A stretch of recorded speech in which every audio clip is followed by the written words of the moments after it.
Logic for today. We can be the leopard, a hitman hunting on. We can be the leopard, a hitman hunting on. We can be the leopard, a hitman hunting on. We can be the leopard. Welcome to the Middle Seats Podcast. Why the Middle Seats? Because they're the best seats in the house. We're your hosts, Generation Offended, Tolertalks and Loomar. How's it going, guys? I'm over the moon, to be honest. The boys is back in town. The boys is back in town. Yeah, I'm super excited to watch comics that I read for years just get destroyed over and over again. It's fucking great. Yeah.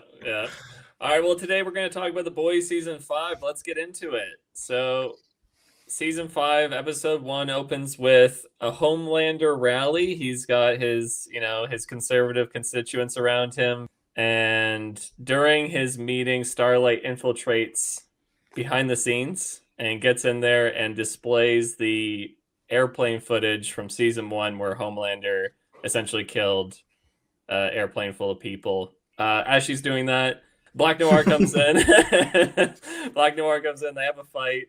So what do you guys take of this scene? I know, Loomar, you had some issues with it. Toller, you didn't like it either. So, yeah, what's going on? Well, we talked about it on Discord. I'll let Loomar lead because I mentioned something and he was like, no, that's not even the worst part. And then I said the worst part. Loomar, why don't you lead with the worst part and then I'll talk about the back end.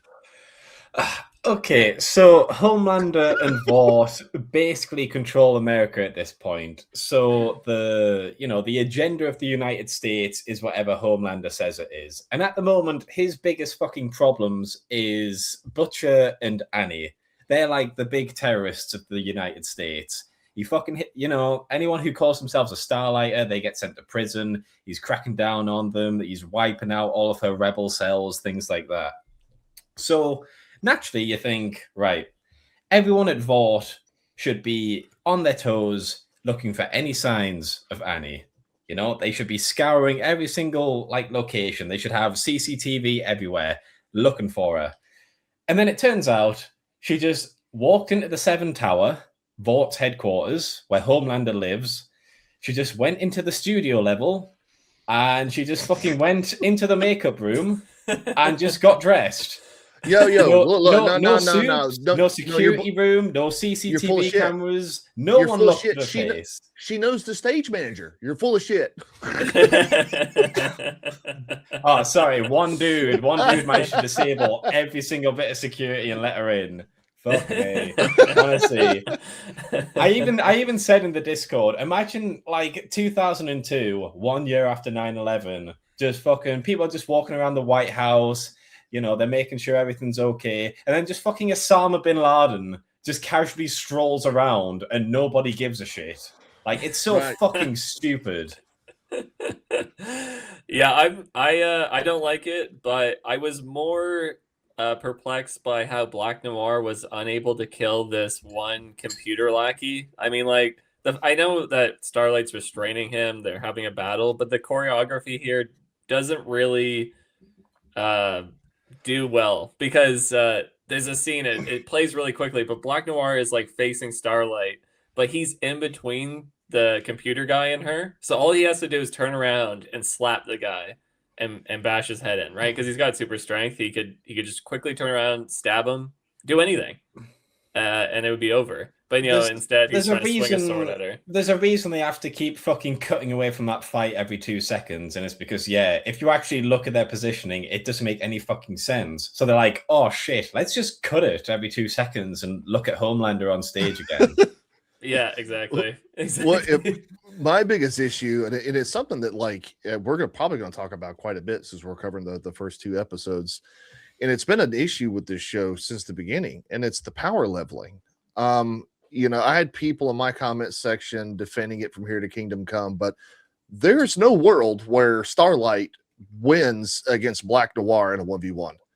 It's not going to happen. Now, is this Black Noir? Is this the original? No, this is the copy or the replacement or whatever. But the replacement, it's still the superpower of the replacement is still being a formidable fighter. One of the easily the best fighter, as far as style and skill goes, in the 7, but yet Starlight beats him. Yeah. When she does, she doesn't like it's. She has obviously superpower. She has the ability to kinetic energy, electric energy, whatever may have you. She's figured a little bit how to fly, but there's never been a point in the show where she's been a good fighter per se, having good skills, a good art. So the fact she's able to beat Black Noir in a matter of seconds is kind of stupid. Literally, one of the fucking hilarious things throughout this show is that Annie will get pissed off and then she'll light her powers up, and then Homelander or Newman or whoever she's trying to threaten will go, stop. Yeah, you're not fucking doing anything. And then she fucking stops and she just sits there like a fucking dickhead. Honestly. and then season 4, they make that an actual plot point. She loses her powers because she's so fucking useless as a soup that she honestly, she's fucking hilarious. The thing is, it's not even supposed to be a joke. It's just it's supposed to be serious drama that every single time she's about to get into the fucking fight, they're just like, sit down. And she does. She fucking does. Honestly, it's so fucking bad. Yeah. No, I'm totally in agreement. I really hated how she beat Black Noir here. She's the power scaling is completely off. You're right, Toller. We're gonna see that get worse and worse. It's been bad throughout the show, but yeah, it's pretty clear that Starlight has super strength, but is not the strongest member of the 7. And her main power is her blasters. It's not her physical strength. So to have Black Noir get his ass handed to him in a few moments is pretty embarrassing for the character, and doesn't really set him up well as an antagonist. Even from a military standpoint here, right? Like if this was on an open battlefield, there would be a little bit more to play with there, because Starlight would have room to maneuver. She may be a little bit quicker than he is, or she might be able to use his powers. But as far as combat styles go, close quarters combat is you get what I'm saying? This happened in close proximity. This is somewhere that Black Noir, he wouldn't just win, it would be a massacre, because that's what this guy is trained in. But she kicks him in the nuts and it's like, okay, bye, see ya. I wish that's how that worked. Yeah, the original Noir was a fucking close quarters combat specialist who was proficient in throwing knives and shit. And this guy is a method actor who goes to the extreme to copy Noir to the point he's not even speaking anymore, and he gets his fucking ass handed to him. It's stupid. Yeah, that was the number one defense, is that this is not the original Noir. Okay, fine. Let's say that this replacement is half as proficient as the original. He still beats Starlight when it comes to an actual fist fight. Powers, we could argue, but there's no powers here. It's close quarters combat. He wins every day of the week. Yeah, they make a point that she can't use her they make a point that she can't use her little beams. So she should be in a weakened position. She should be actually really threatened here. And had they just taken the fight out of the room a bit and not been so lazy with the editing, the quick chops, it's terrible. I know they don't have they say they don't have a Game of Thrones level budget, so they can't do all these big fights, but come on, I don't know. You do a little bit more than what you're doing here. And again, the fact that he does almost no damage to this guy in the armchair, he throws a little star at him. That's it. And it's dude, just swing at him. Just punch him once, he'd be dead. Whatever. It's a bad scene. It's a really bad scene. But the evidence is up on the screen now. Homelander's exposed. So this thing that's been building for seasons, right? They've had this blackmail now. It's been threatened to Homelander since the end of season 2. So this has been long time waiting. Do you guys think they handled it well, with the deep fake AI stuff? I thought that's where they were going to go with it. It was that they were going to, thought was going to be oh, it's fake, and it didn't really do anything. I thought it was a little underwhelming, the reaction. I thought it would be a bit more of a worldwide uproar against Vought. You'd see a little bit more rebellion against the new regime, because so far it's just Homelander's ego's been bruised. The reaction wasn't as exciting as they built it up to be, I guess, but maybe that was on purpose. Wait, it's not necessarily the reaction, it's how quickly it gets swept under the rug. I mean, there's a lot of build up to this. There's a lot of You know what I'm saying? Like we've been building. Like, well, most of season 4. Well, that video's been around since season 1. So I mean, it's made its rounds through each of the seasons, and Homelander's been threatened with it multiple times. And then what? That whole plot point's gone about what, 15 minutes into the first episode, where they're just like, it's AI. When did I get 7 fingers? Okay, bye, and that's it. Yeah, I mean, I thought it was like a realistic reaction to how like Vought would deal with that situation, but I think the actual total like world consequences was too low. Like, I think there should have been a bit more of like they should have talked about like big protests, stuff like that, like people fighting Vought and fighting up against maybe the American government. Maybe, yeah. Yeah, I to be honest, I think this whole plot point is just fucking a bit ridiculous, because he literally told her, if you release that video, I'll just fucking rule them through fear. And then he's literally about to do it. His eyes light up, and then Sage comes up with the the AI thing. But he turns towards the crowd with fucking lasers in his eyes. He was gonna start slaughtering people. So like, I mean, they keep threatening it, right? They keep threatening this scene where he's gonna finally lose it, and they keep stopping it. I mean, they are leaning heavier and heavier into it now. I think we talked about it before, but like Homelander's always on the verge of going crazy, but they never follow through with it. So I'm hoping this season they actually, we see some real world consequences. It would be cool to see him like destroy a city or something. Like if he blew up New York, I don't know. Like, I just want to see people die. Well, they keep saying he's gonna do it. It's a check. He's Homelander's gun. He just won't fire. They keep saying. I mean, I'm here for it. I'm a Homelander fan. I don't give a fuck. But you can clip that into infinity. I love Homelander. I just love Anthony Starr in general. Yeah, I mean, he's still the best part of the show. Easy. Oh, he's awesome. Yeah, I do love. Be fucking good. Yeah, I mean, he still kills it. I mean, he's really funny and plays the character really well. The direction they take him in is. They're going to do everything they can to make him really pathetic and stupid and lame and make him as underwhelming as possible. I think my prediction for the end of the season is that he's going to lose his powers, and then they're all going to beat the shit out of him or something.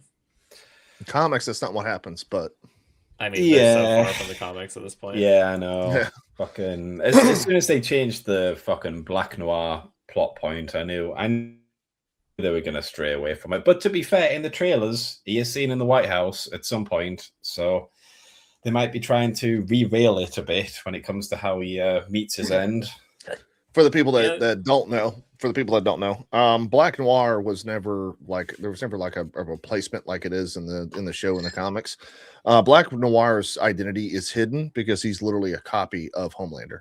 So in the comics, Black Noir actually kills Homelander. Homelander kills Homelander, and then Butcher comes in and kills Black Noir's Homelander. So, right.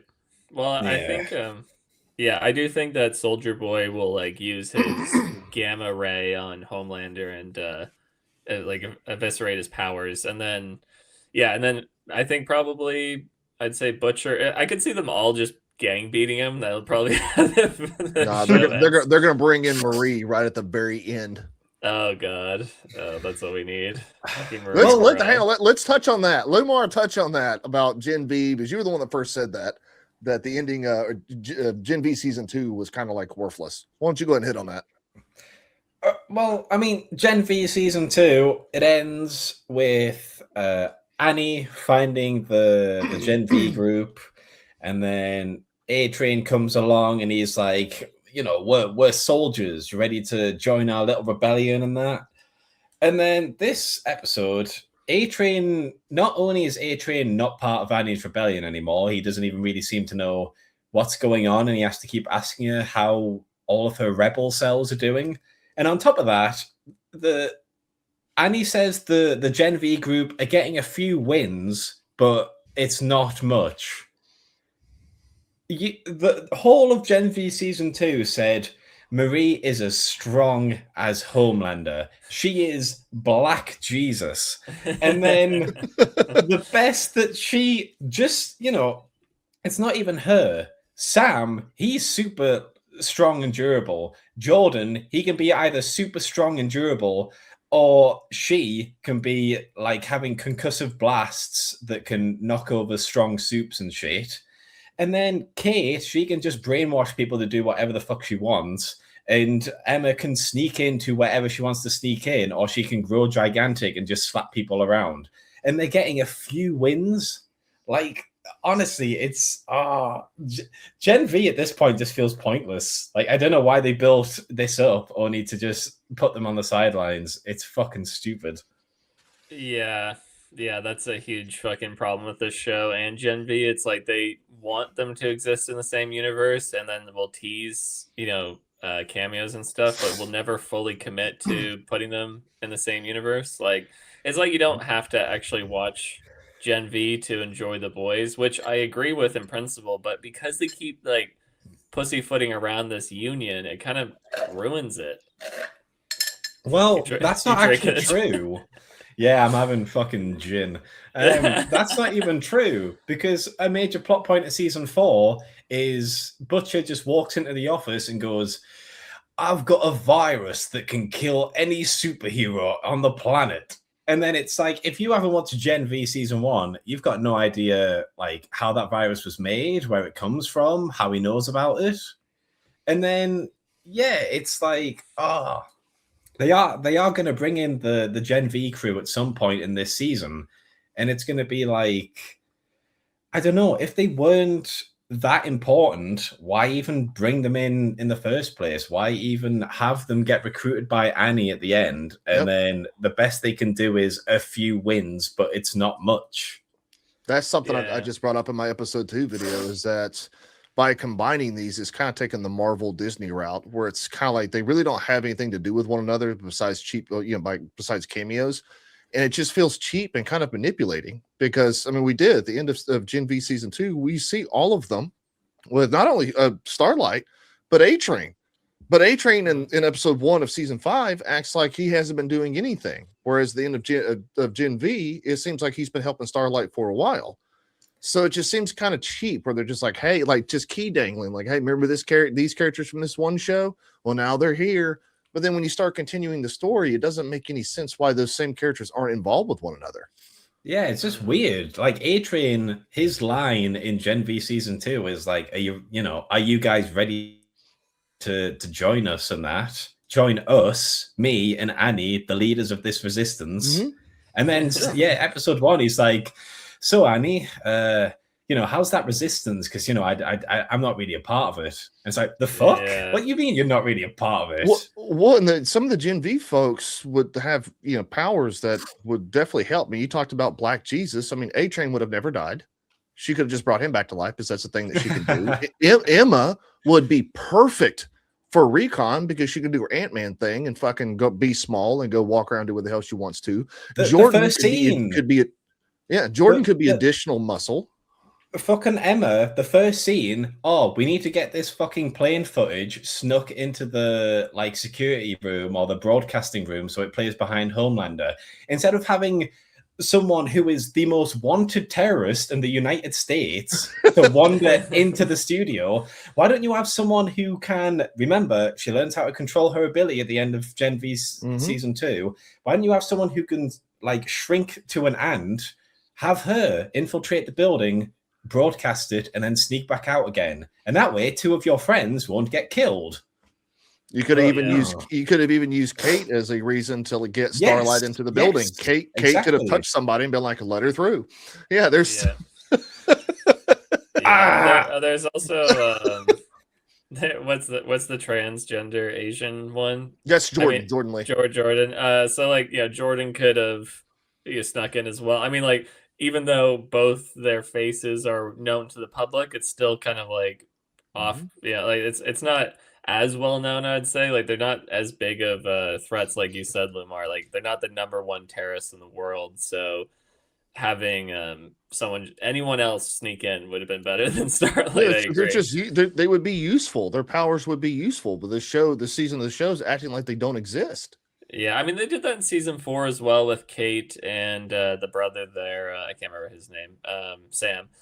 So Sam and Kate joined the 7 or whatever, like during that execution of the fake Tucker Carlson. and they're there, but they don't do anything, right? Like I think Kate says like we're at your side, Homelander, or whatever you need, Homelander. That's it. Like nobody actually interacts with them, like with conversation. She says something. That's it. There's no further debate. And which was really stupid because Kate has the power to read people's minds or whatever, or like to control people mentally. So all she had to go over and do was touch the news guy and be like, "Are you the mole?" Exactly. Oh man, Yeah, honestly. yeah, but that would end the show. I mean, like, yeah, it's so fucking dumb. Yeah, it would end the show, which is why you need to be better at writing. Yeah. Fuck me. Well, that was the first thing I thought when Homelander snapped A-Train's neck. The very first thing I thought was, well, fuck, he may not actually I even put that in my video. I'm like, he may not actually be dead. Yeah, fucking Marie Sue can just humana and bring people back to life. So how do we, you know what I'm saying? When you introduce a character like that into the show or any of these characters like this, it's like their powers come and go as the plot needs it. And it's like, that's just horrible writing. Yeah. Well, welcome to the boys. So we're gonna move on here. So we actually I want to say that I'll give the show some compliments where I can, because we're gonna say a lot of negative stuff. I do like that the teenage Kicks dancers turn the the death threat of Homelander killing civilians into like this like bop that they dance to. I thought that was actually quite... and it actually mirrored real life. There was a TikTok trend where you actually look at me.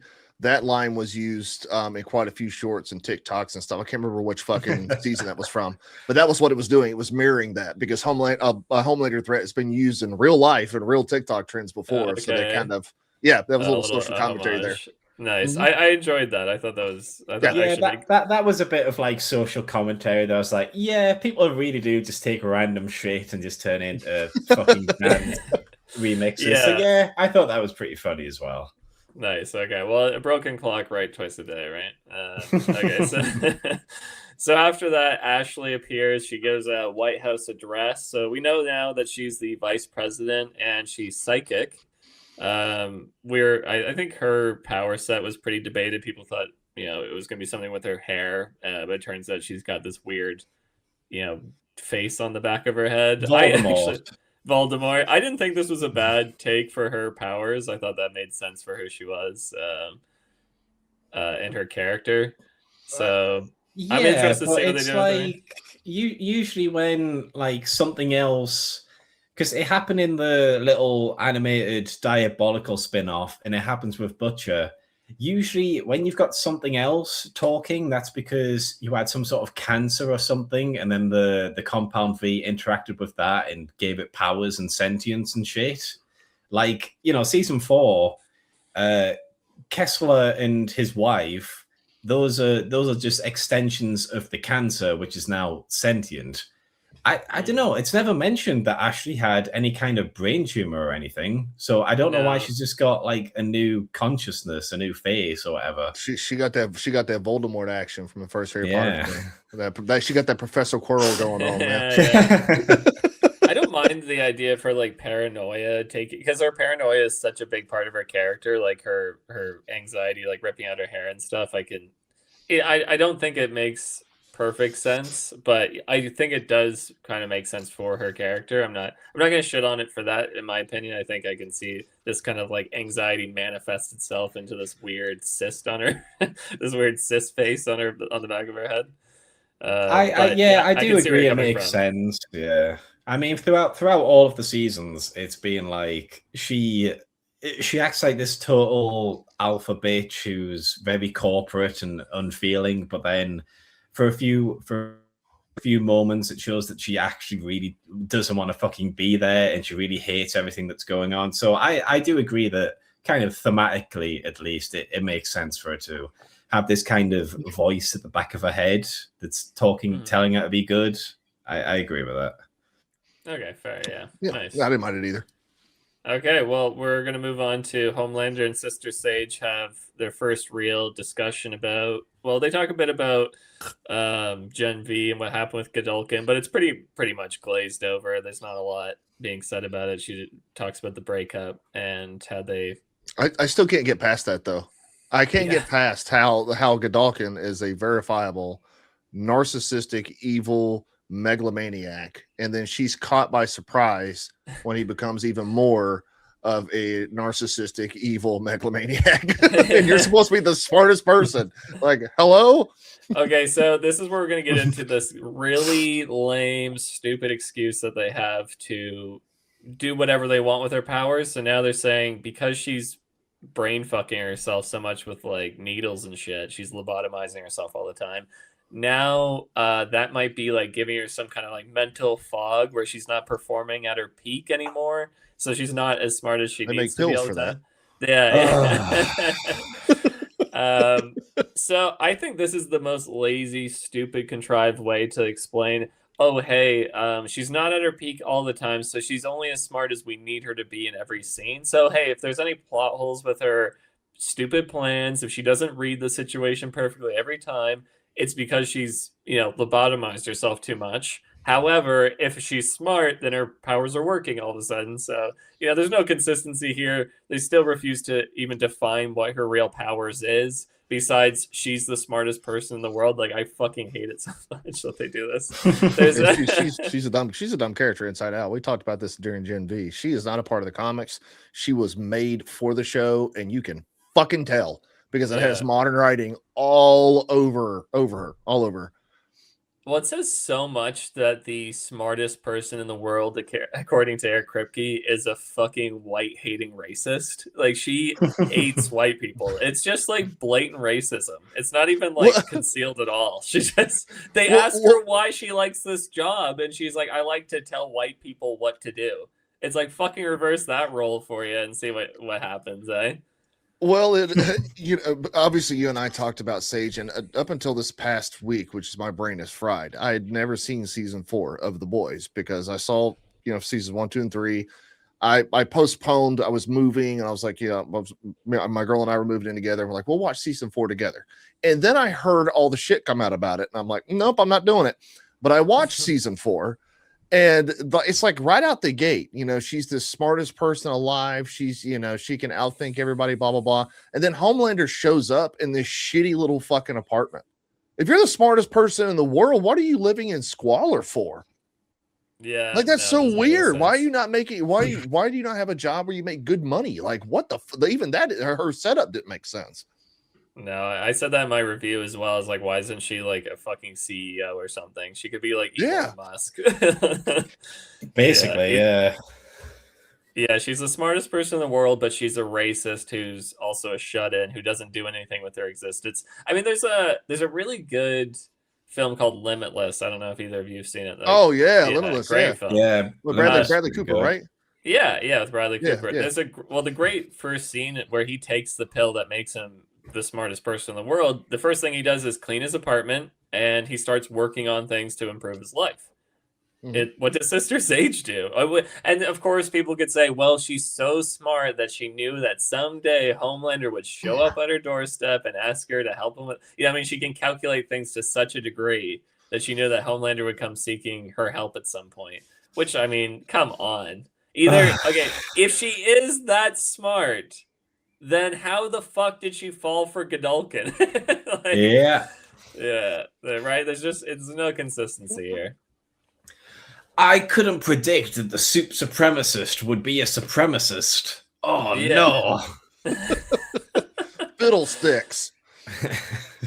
I mean, there's some parts where again, you're gonna if you're defending the show, you're gonna have to just accept the fact that you're gonna throw around this argument that she's as smart as she needs to be in every scene because did she expect to get fired by Homelander in season 4? Because she seems genuinely shocked when he does it.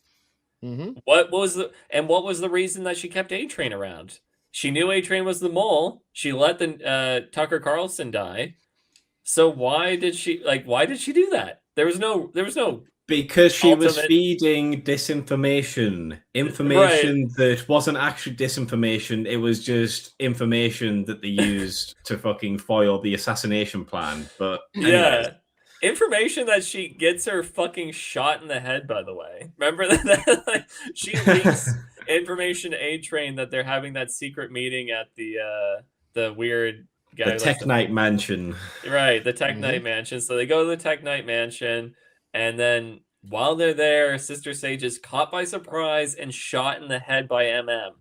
So was that part of her plan to just be okay? Here's my plan. I'm gonna feed information to A-Train. He's gonna give it to the boys. I'm gonna be at this place. I know MM's gonna be there. He's gonna shoot me in the head, and then I'm gonna be fucking around while Homelander sucks a dick in front of all these people and fucks up everything I've been building towards, and then I'm gonna get fired. Which for me, there's levels, right? Because I try to find enjoyment anywhere that I can. Okay. So when it comes down to like, especially female characters, I'm a guy, I'm a heterosexual guy. Here's how I look at things. I look at the actual character. Okay. And if I don't like the way the characterization is or how she acts or whatever may have you, then I go to the next step. I go, what about personality? So let's take a look at, like, say, Kate. I thought Kate and how her powers function and how they worked when they needed to and they didn't when they needed to. In Gen V, I was like, okay, that's stupid. But then Kate, I was like, I kind of like her personality. I like her inner struggle. I like her trying to get back in, the good graces of her friends. I like that, right? Well, Sister Sage fails that one too. So her powers don't make any fucking sense. Her personality sucks because she's a little narcissistic asshat, and the actress behind her has zero screen presence and charisma. And then I go to attractiveness, because at least I'm like, the other two avenues suck. At least they're nice to look at. Yeah, she fails that one too. She fails all 3 levels of my test. I do not like this character in the slightest. Every fucking scene she's in, she's eating. She's just fucking munching on Taco Bell. Taco Bell. She's doing like that White House scene, and she's just fucking grabbing like chicken skewers or something, and she's just chowing down. You're part of this. You're part of the 7, and you're choosing to eat Taco Bell and give yourself gut wrenching ass explosions. That's not very smart. That's not very smart. Burritos.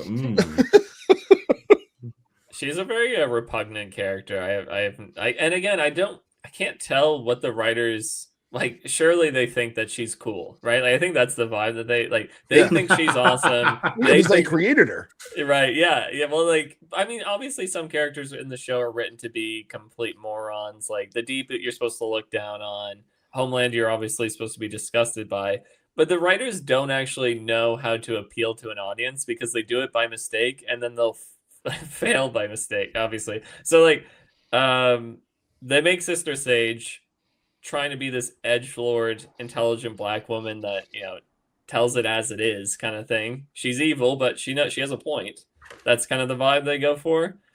Totally fails. Nobody likes her. She sucks. She's like the worst character in the show. But then they try to make Homelander the most like, interesting, funny, great antagonist, like all these things. They try to make him lesser on every level, but then fail to do that. So like, no matter how you look at it, they're really bad because they either try to lower the greatest characters or raise up the worst ones, and it's just a fucking mess. Well, you and I talked about this during our Gen V conversation, and it's like, no matter what light you paint Homelander in, no matter how evil you make him, no matter how orange manish you try to portray him, you're not going to get everybody to hate him.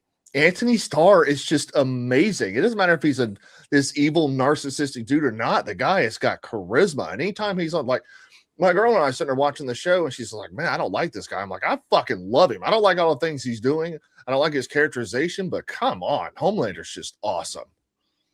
Yeah.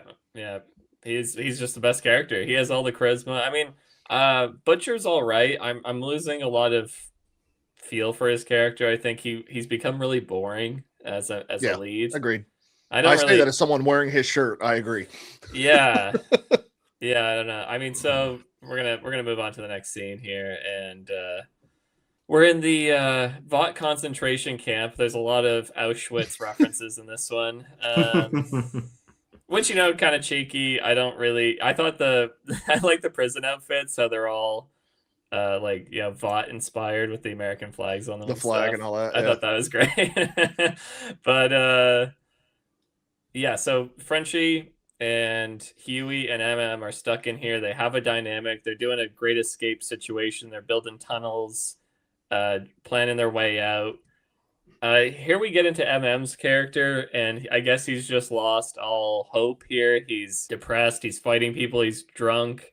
He doesn't care about leaving. He thinks he's gonna die. I am so tired of this character. I think he should have died back in season 2 or something. They should have killed him off. he's really been a weak link to the group as a whole. I think he could have been a good kill earlier on. I really hope they kill him off this season because I just do not care about what's going on with him. His biggest contribution is that he kills the guy with the big dick. That's it. Yeah, he's not really done a lot because it's like they keep whining. Like the main kind of thing is, he keeps everyone together and he helps the plan stuff and shit. And it's like season 2, he didn't really fucking do anything. He was just angry all the time that he wasn't with his family, and that's about it. Season 3, he's fighting against the 2 members of the boys who are actually getting shit done with Soldier Boy. Season 4, he's the new leader of the boys, but he's fucking useless at it, and everyone just does their own thing. And then Sage chats shit at him for 30 seconds, and he has a fucking heart attack, and then he just gives up being the leader. And then now it's like, I'm fucking angry. I'm angry. And it's like, okay, so that's his new character. He's angry and he's an alcoholic. Okay. It feels like they're kind of keeping him around just to oppose Butcher. I got that in season 4. Like he was just kind of around because like Huey opposing Butcher. What the fuck's Huey gonna do? He's a wimp. Whereas MM kind of's been able to keep his own, against other soups and stuff. So he's kind of, I guess, a physical force that can actually oppose Butcher in some way. But maybe I'm just making excuses for the character. I don't know. I mean, there is bits of that, especially in season 4 when he's the leader and he's more for, he's got more authority and he kind of chews Butcher out for all the shit he's put them through and that. But he still just lets Butcher come back anyways and do whatever he wants. So it's not really much of an authority. Look, he only really punches him because he brings up his wife, and that's about it. I'm trying to help us out, okay? We talked about Marie. She's a black character. We talked about Sister Sage. She's a black character. Now we're talking about Mother Smoke, who's a black character. I'm trying to help our reputation, okay? Gotta get high CHD over here. Hey man, guess what? We don't like these characters, and there's a correlation. No, you need some content. We got it for you, brother. Come here. Yeah, the correlation being that they're all shitty written characters, not their ethnicity. Because I don't like pretty much anyone in this show. Yeah. So I'm talking about. I mean, this is a little preemptive, but talking about Butcher coming back to the fold. I mean, you really hit the nail on the head there, Loomar. This is the 3rd time in the show where the fucking Butcher does something completely unforgivable to the boys in the finale. And then in the openings episode of the next season, he's just back in. He's just back in. And like, all's forgiven. They kind of give him some scowling and they're like, "We pushed you, Butcher."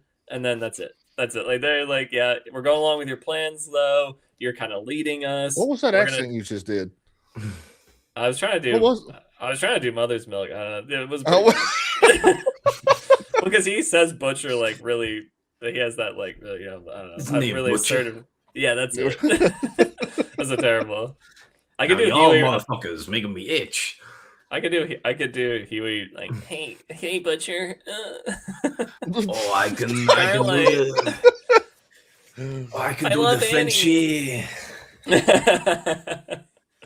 Yeah, no, I think call your voice. I could do a pretty good A-Train. Nice.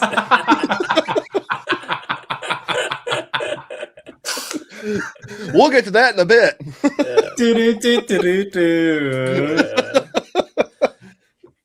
Yeah, so I think the fact that Butcher can just do no wrong to this group, essentially they just scowl at him and then everything's fine. It's such bullshit. It's such lazy writing because they've done it the only season he doesn't do anything wrong in the finale was season 2.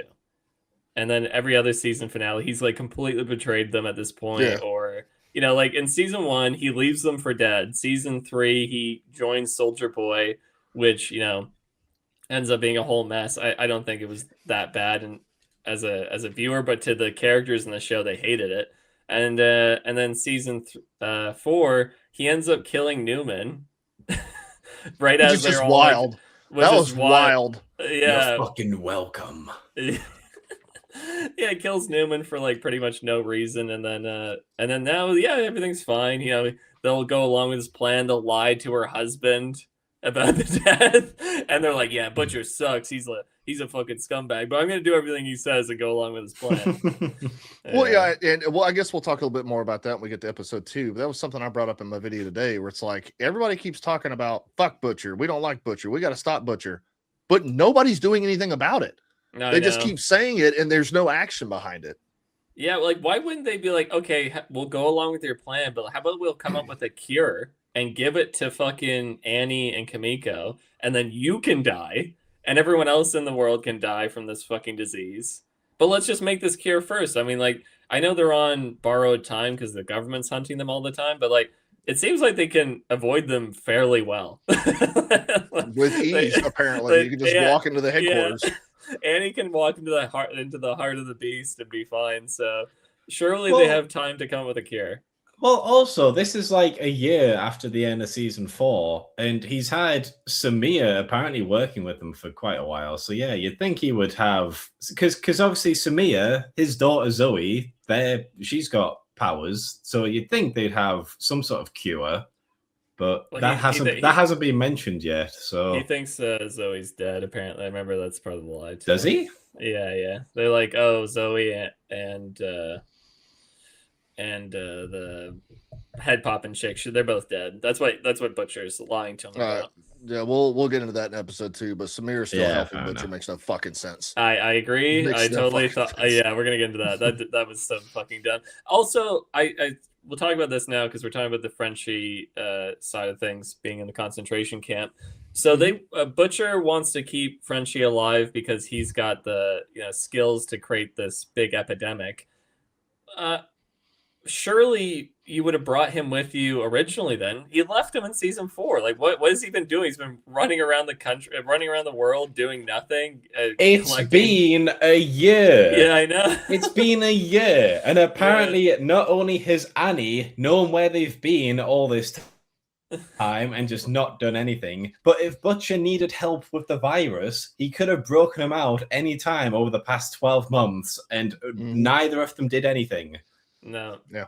No, that's because Starlight said that it was better that they were in the camp. Well, she's saying that because apparently she doesn't want to confront Huey with bad things. Okay, hold on. We're gonna talk about this for a second. Actually, this fucking bothered the shit out of me. I got something to say. That was so fucking dumb, right? So she's like, I'm so afraid of what he's gonna say to me. Simultaneously knows that he will forgive her, right? Like, that's the whole thing. Like, as soon as she starts talking about it, she's like, I can't talk to you about this because I know you'll forgive me. So she's so entrenched in her own fucking guilt that she doesn't want to break her boyfriend out of fucking prison because she doesn't want him to forgive her. What a fucking Huey, cunt. Huey, you've got no idea what I've had to do against the evil corporate empire that's enslaving thousands of people every day across the United States. You don't understand the monster I've become fighting against fucking Soup Hitler. Yeah, that's what people were saying in my comment section too. They're like, no, Tolertalks, you don't. She didn't want Huey to see her that way. Like, that's a dumb excuse on either way. Not breaking him out because it's better for him to be in there, or because you don't want him to see that. It makes get him out of prison. I'm pretty sure all is forgiven at that point. I wish she'd start fucking killing people. She could have killed the Deep in season 4, but no, he's still here. I mean, A-Train could have done it this episode too. But the selfishness, man, the total disregard for her common man. Like, she's friends with these people. She fucking loves Huey, and she's willing to let him stay in a concentration camp because she doesn't want to have a talk with him. That's insane level of selfishness. I mean, I know Starlight as a character is essentially morally bankrupt at this point. She has no morals. She's just and they act like this is a new thing. Dude, last season, she picked on Huey the entire time, who had his father die, who got raped pretty much twice. And she, by the way, being this like huge victim, right? She's like, oh, I've been sexually assaulted by the Deep, blah, blah, blah. That's her whole fucking character. When it happens to Huey, she's like, fuck you. Doesn't matter. So, like, acting like this is a whole new thing for her, that she's some kind of monster now. She's always been a piece of shit, and this is just further confirmation of the case. Yeah, what a fucking joke of a character. I fucking hate Starlight, so I hope she dies. So and hey, she's a very white character, by the way. Yes, make note of that. Yes. Yeah. No, this is the part he would leave out of the video because it would invalidate his point. Yeah. Yeah, we're gonna clip that. We're gonna clip that. Clip that, high CHG.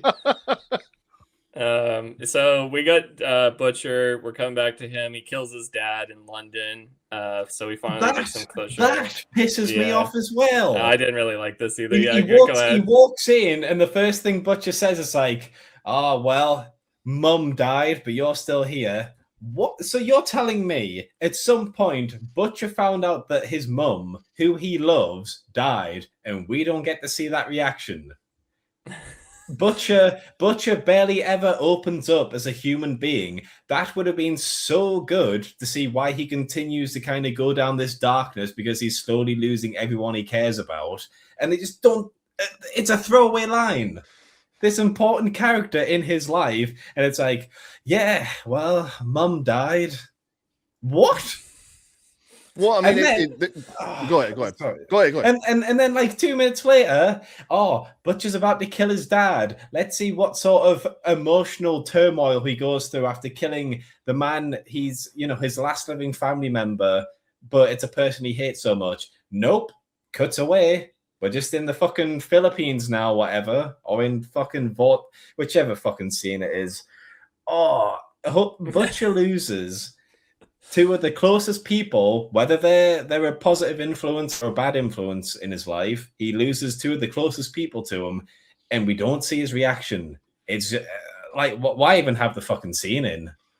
Well, just segueing, as you were just talking about the Philippines, that's what I was going to get into here, because you want to see Butcher's reaction, because obviously you have some kind of emotional tie to the character. You want to see that. I felt the same way with Kimiko, because we see her speak for the first time at the end of season 4. She has gone season 1, season 2, season 3, all of season 4 to the last 5 minutes, and she speaks for the first time. Yet when they run into her in episode 1 here in season 5, she's forming entire fucking sentences. And for me, I like her character. I like Karen Fukuhara. I love her as an actress. She's great. I kind of wanted to see a little bit of progression there. So, you know what I'm saying? See her learning. Maybe give me a little short 80s montage of this thing. Because I felt like I got cheated. We go from her barely being able to utter a word to saying entire complex sentences and didn't see any of the progression at all. And I know there's a year time span in there. I get that. But come on. I felt cheated as a Kimiko fan. Yeah, but you watch TikTok. Right. Yeah, I'm not really impressed with Kimiko talking all of a sudden. Like, I think they could have gone 2 routes. They could have gone with what you said, Toller, with have her slowly gain her speech back, still have her be a quiet character, and have her have a few moments where she says something, to emphasize emotional moments, perhaps. But they just went with, let's make her the most vulgar character of them all. She likes to say funny things like "suck my dick" or whatever. Like we went from being so traumatized that we couldn't speak to, never mind, I'm good. I can say anything I want to now thanks to TikTok. And it's like, what the fuck? Like, are you kidding me? Yeah. Well, if you're expecting the showrunners to pick one of the 2 options here, but they're gonna pick the dumb one. So yeah, right. I know that may seem kind of picky, but as a fan of the character and the actress, I just felt a little cheated. I wanted to see a little bit more of that progression and seeing her learn and seeing her develop as a character, as opposed to just like, hey, it's been a year, here's how she is now, go fuck yourself. I agree. Yeah.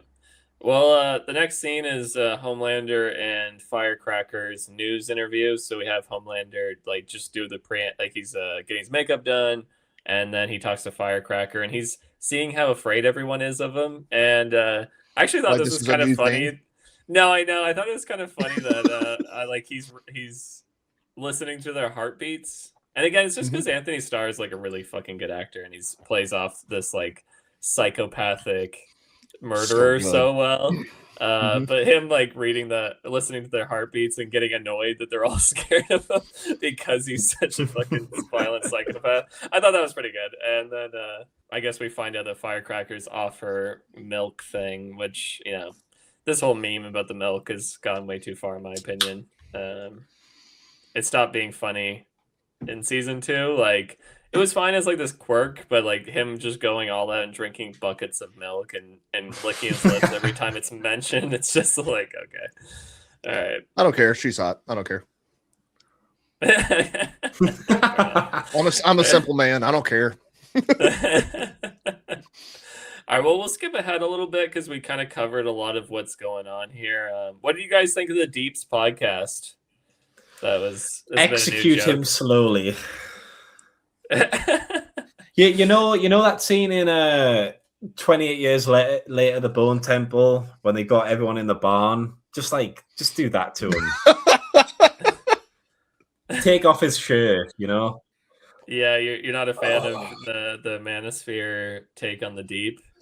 Yeah, that's He's exactly what that fucking- was. Yeah, honestly, it's just like he should have been gone like 4 seasons ago, and now he's still just here, just being annoying.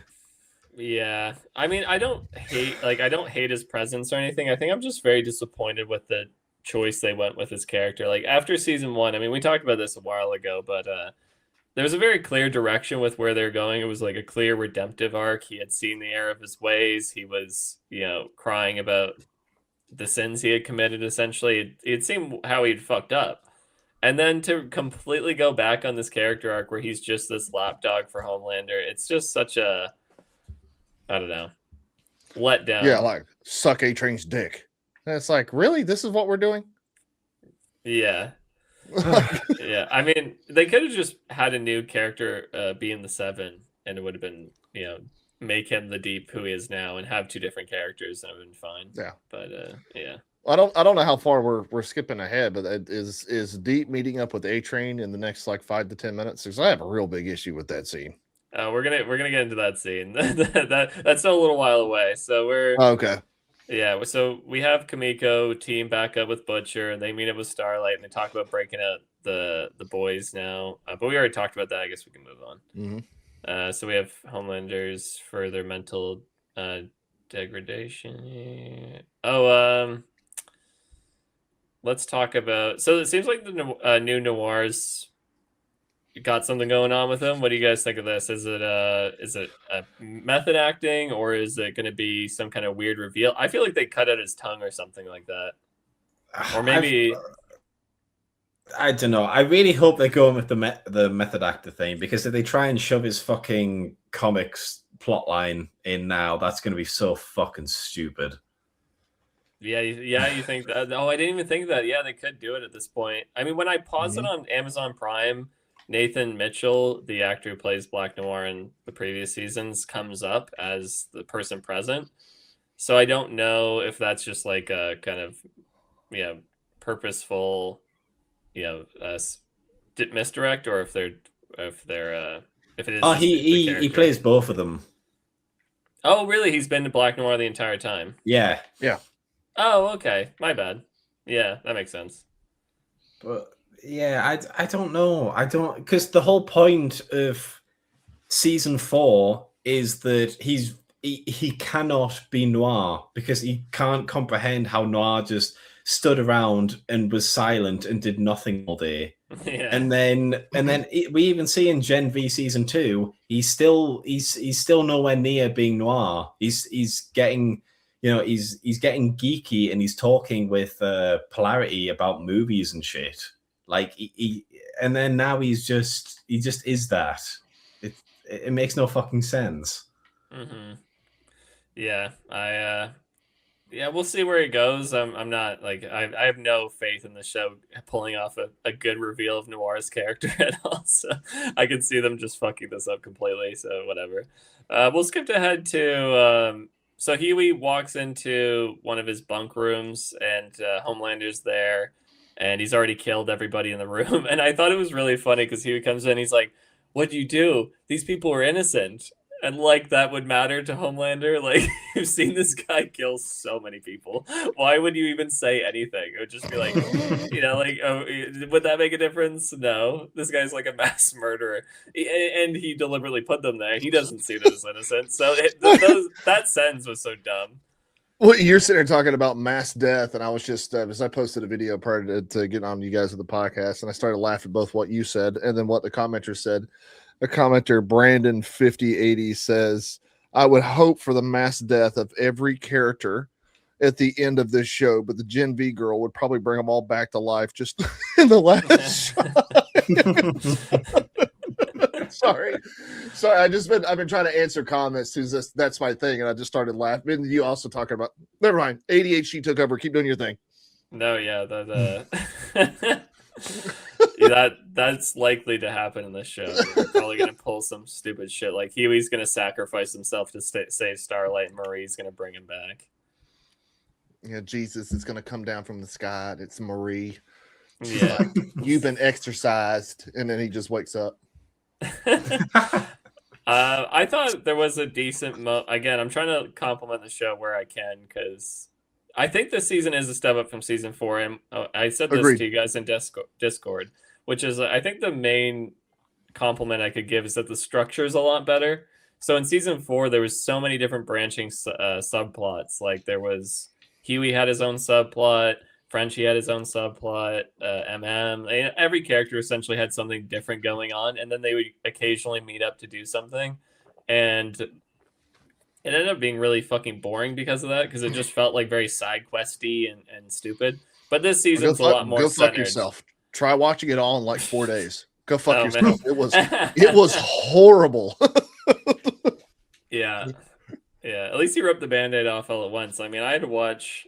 To analyze that show, make a review, I watched every episode twice, which was deadly. God. Yeah. Wow. You enjoy the punishment. Yeah. It's a sex thing. Go ahead.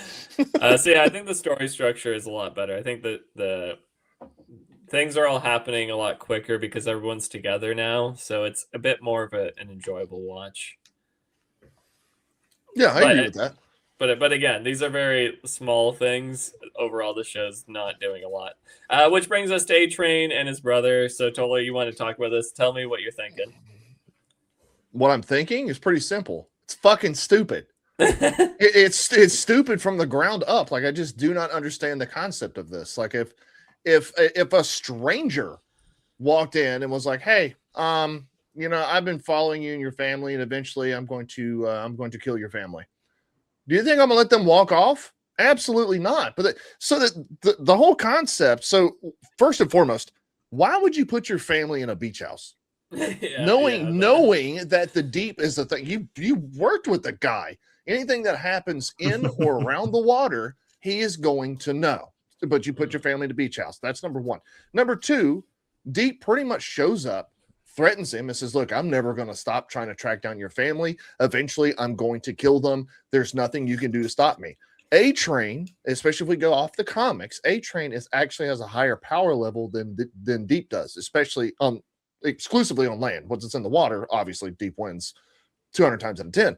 But on land, A-Train is vastly more powerful than Deep. He could kill him literally in a heartbeat because of his speed. So I don't understand why, and I understand that A-Train's trying to turn a new leaf and he's trying to be a better person. He doesn't want to kill, without purpose. But I don't know, showing up and saying you're going to kill my whole family, I mean, that seems like a pretty good fucking purpose to me. So the fact that he just lets him leave like that, I thought that was ridiculous. And then, of course, it plays a big part later. Obviously, A-Train dies and Deep is still out there, obviously tracking down his family. So I just thought from the ground up, it was just a really dumb scene. And I actually... at the end of season 4, coming into this season, I really like A-Train. I didn't used to like him, but like at the end of season 4, going into this season here, unfortunately, it's just in episode 1, I liked his turnaround. I really did. So, whatever. Yeah, I agree with all that. I mean, it was really stupid to put his fucking family anywhere near. Just go to a landlocked country. Just go somewhere, Central Africa. Central Asia, anywhere that doesn't involve water would be great. Anywhere. Take them on top of a fucking mountain. What are you doing? Yeah. Go live in the mountains. Go live in fucking just Tibet. Don't live near the coast. I mean, if you even if you don't go to a landlocked country, even if you go, they're in France. Like if you just go, a few miles into France. I mean, is Deep really going to be able to broaden his radius and go through all of these miles of, just like in every direction? Of course not. just don't be on the fucking beach. Yeah, Literally yeah. 10 feet from it. 10 feet from the beach. just don't be, go 3 miles inland and you're not next to the beach and you don't have to waste those fucking ribeyes. Right, and it's that lazy writing that we've been talking about, because that's how the writers created this scene. They were thinking, okay, we need a conflict between A-Train and Deep. We need to make sure that Deep looks like a servant of Homelander. He's doing what he's supposed to, and we need some kind of conflict between him and A-Train because they have a past. Okay, well, A-Train has a family, but wait, how would the Deep be able to find his? Oh, let's just put him on the beach, and that's how that whole fucking scene happened, and it's stupid. Yeah. It is. Also, really I mean, my like first problem that I thought of it is like A-Train arrives there, and then the Deep arrives 3 minutes later. Does that shark have superpowers as well? You know, it's like this. It's a freaking shark with a freaking laser beam attached to its head. Can the Deep just summon like fucking Sonic the Shark whenever he wants, or what?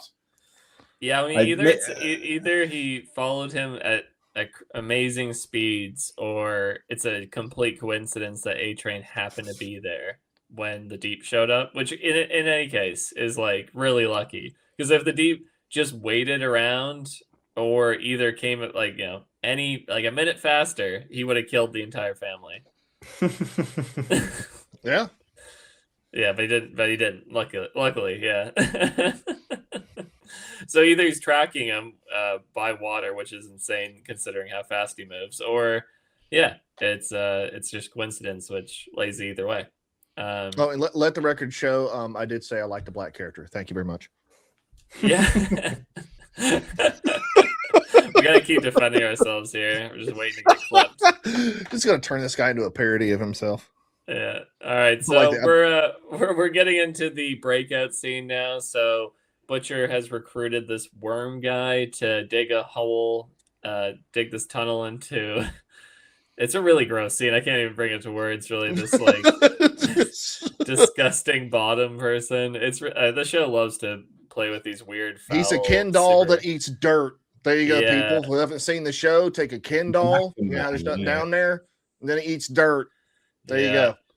At least they show us Kimiko's ass later on, because seeing this guy's ass was pretty fucking horrifying. Anyway, so they get this worm guy. He digs a tunnel to this concentration camp. Again, would have been great to have Marie Moreau or any of the Gen V cast here to assist them with this, considering they would have been a huge help against Homelander and others. But, of course, they're not there because the plot needs to happen. So they break in. And what do you know? It's a trap. Homelander's got the execution ready to go. And they have a little interaction, Butcher and him, but before Starlight shows up and flashbangs everybody. I thought this whole thing was so stupid that Homelander gets flashbanged, really at all, or how long it takes for him to clear his eyes before he realizes that everyone had escaped. I like the fact that he's the most powerful being in the world, and he shoots laser beams from his eyeballs. Do you think it would be almost impossible to create enough heat or glare to hurt him? Right? I mean, as a DC fanboy, which I'll get into this here just a little bit when I talk about a scene that really irked me. Obviously, Homelander parallels Superman. No, flashbangs do fucking nothing on any level. Well, they wouldn't. So. Well, I mean, he can hear fucking in season 2. Butcher's wife goes to the end of the compound and has a talk with the security guard about wanting to leave because Homelander knows that they're there, and then Homelander mentions this to her, so Homelander can hear a conversation from miles away, but fucking he can't track their footsteps right next to him. He has no idea where they could have possibly gone. No, that's fucking stupid. And again, all he has to do is fly upwards and then just laser anybody in the vicinity. It's not. It would take 5 fucking seconds. It's not that difficult. It's just the show. And if you don't mind, let me get into this. Offended. It's just the show dumbing down Homelander. So the very next scene that we see in this is that obviously Starlight arrives and then A-Train arrives. This scene really irked me. And I don't think the film I'm getting ready to mention is a good film, but I think how they handled the character and how strong he is, it worked. So in Justice League, we see all of the entire league form in front of Superman as soon as he's revived. That's Wonder Woman comes out and goes, Kal-El, no, probably the worst acted line in cinematic history. But we see all the heroes jump into Superman, and he's holding them all back. And the Flash is trying to do a little roundabout to catch him off guard. But we see Superman's eyes out of the corner, as in he can see him. And that really shows Superman's power, because it's like, yeah, he's holding everybody else's back. But this whole scene is explaining that, yes, even though the Flash is the fastest person in the world, Superman can still keep up with it. He can still see him. He's not pulling anything, over his eyes. But in the scene in The Boys, Homelander is caught off guard by A-Train. A-Train's able to burst through the gate, do a cool guy, let me put on my sunglasses fucking moment, save a couple of people, run, he pulls MM and all that. He saves a couple of people and is able to pull Huey out of the way of Homelander's laser eyes all before Homelander notices it. But then in the very next scene, Homelander's keeping up with him, flying, and nothing's. I'm getting pissed off. It makes no sense. They just dumbed down Homelander in that scene to exclusively give A-Train a cool entrance. Sorry, I'm turning red. No, it doesn't make any sense. You're right. The power inconsistency is brutal here. Yeah, like why can't Homelander keep up with him when he saves Huey, but then can later? It doesn't. I was questioning that as well, because you see how fast Homelander can go. He can easily catch up to A-Train. So there should be no reason why he shouldn't be always operating at that kind of level of speed. And you're right, the Justice League scene would be a perfect comparison. It would have been really cool to see that kind of, take on the in The Boys, because they love to, rip off superheroes, obviously. So it would have been kind of another homage to a famous superhero moment. You could have taken that scene, just think about this for a second. Instead of when Homelander is looking at Huey and he's lasering him, what if he happens to catch A-Train out of the corner of his eyes and then just barely moves his laser eyes and nicks A-Train and A-Train falls over? That would have been a much cooler fucking scene, because it would have shown us that Homelander can tap into that kind of speed force the same way that A-Train can, because he does it fucking 2 minutes later. Mm-hmm. It's just I mean, how about the even on an emotional level, it doesn't make much sense. Like Homelander, I guess, is more obsessed with A-Train all of a sudden than he is Butcher and the boys. Like the boys have been I don't know. I mean, I guess you can make an argument that he is more upset about A-Train betraying him, but I mean, all of his targets are here. Everyone that gives him trouble is right here, and he has them in his grasp, and he could end it all. Like he wants them all dead. He said that multiple times. So here's his opportunity. He finally has them, and of course, he just runs away to go kill A-Train, who's not really like a bother for him. Like A-Train's not even a target, because he's barely in the rebellion now. So. But of course, you could say, hey, Homelander's just a fucking retard, because that's how the writers created him. Well, no, I think you got it. I think you got it right the first time. I mean, Homelander's my favorite character in the show. I don't care. Sue me for people who are listening. He's my favorite character in the show, and I understand why he did what he did. It's because of what you said. I mean, Butcher, Starlight, all these people have been fighting him for forever. They never liked him. They're just ground zero. They just cannot stand this fucking guy. Whereas A-Train worked with Homelander for however many years, and then stabbed him in the back. So someone as narcissistic and as someone who wants to prove a fucking point, as Homelander is, yeah, I agree with him going after A-Train. I think it makes sense. Okay, fair enough. Mm-hmm. Anything you want to say, Loomar?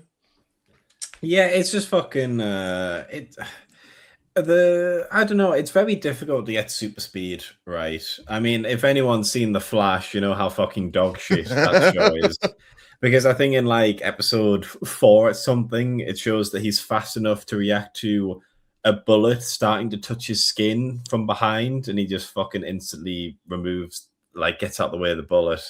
So yeah, it's very difficult. And yeah, if they'd done the Justice League thing where Homelander isn't as fast, but he can see where A-Train is and he starts to react to him, that would have been fine, but they don't.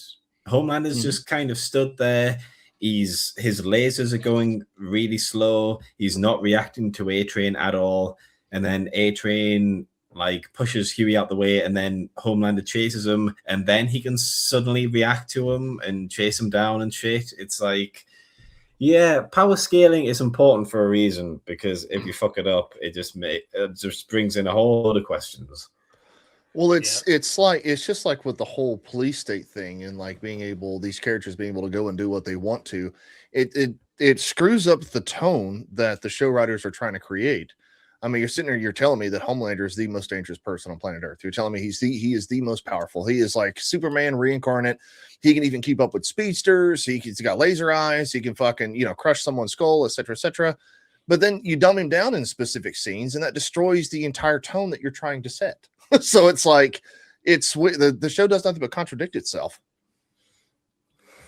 Yeah, I mean it's been known for doing that for a long time, especially when it comes to Homelander. They want him to be the big bad and be scary, but then they also want us to laugh at him all the time and not be scary. So they don't really know how to play that well enough. They don't know how to balance his character anymore. So yeah, this prison break scene on the whole, I'd say, was not very well done. I thought the breakaway to fight the big dick guy had way too much time given to it. I did not care at all. Yeah, it was very weird. It's like, oh, we're all about to escape. Come on. And then he's like, nah, I need to fight the big penis man. Yeah.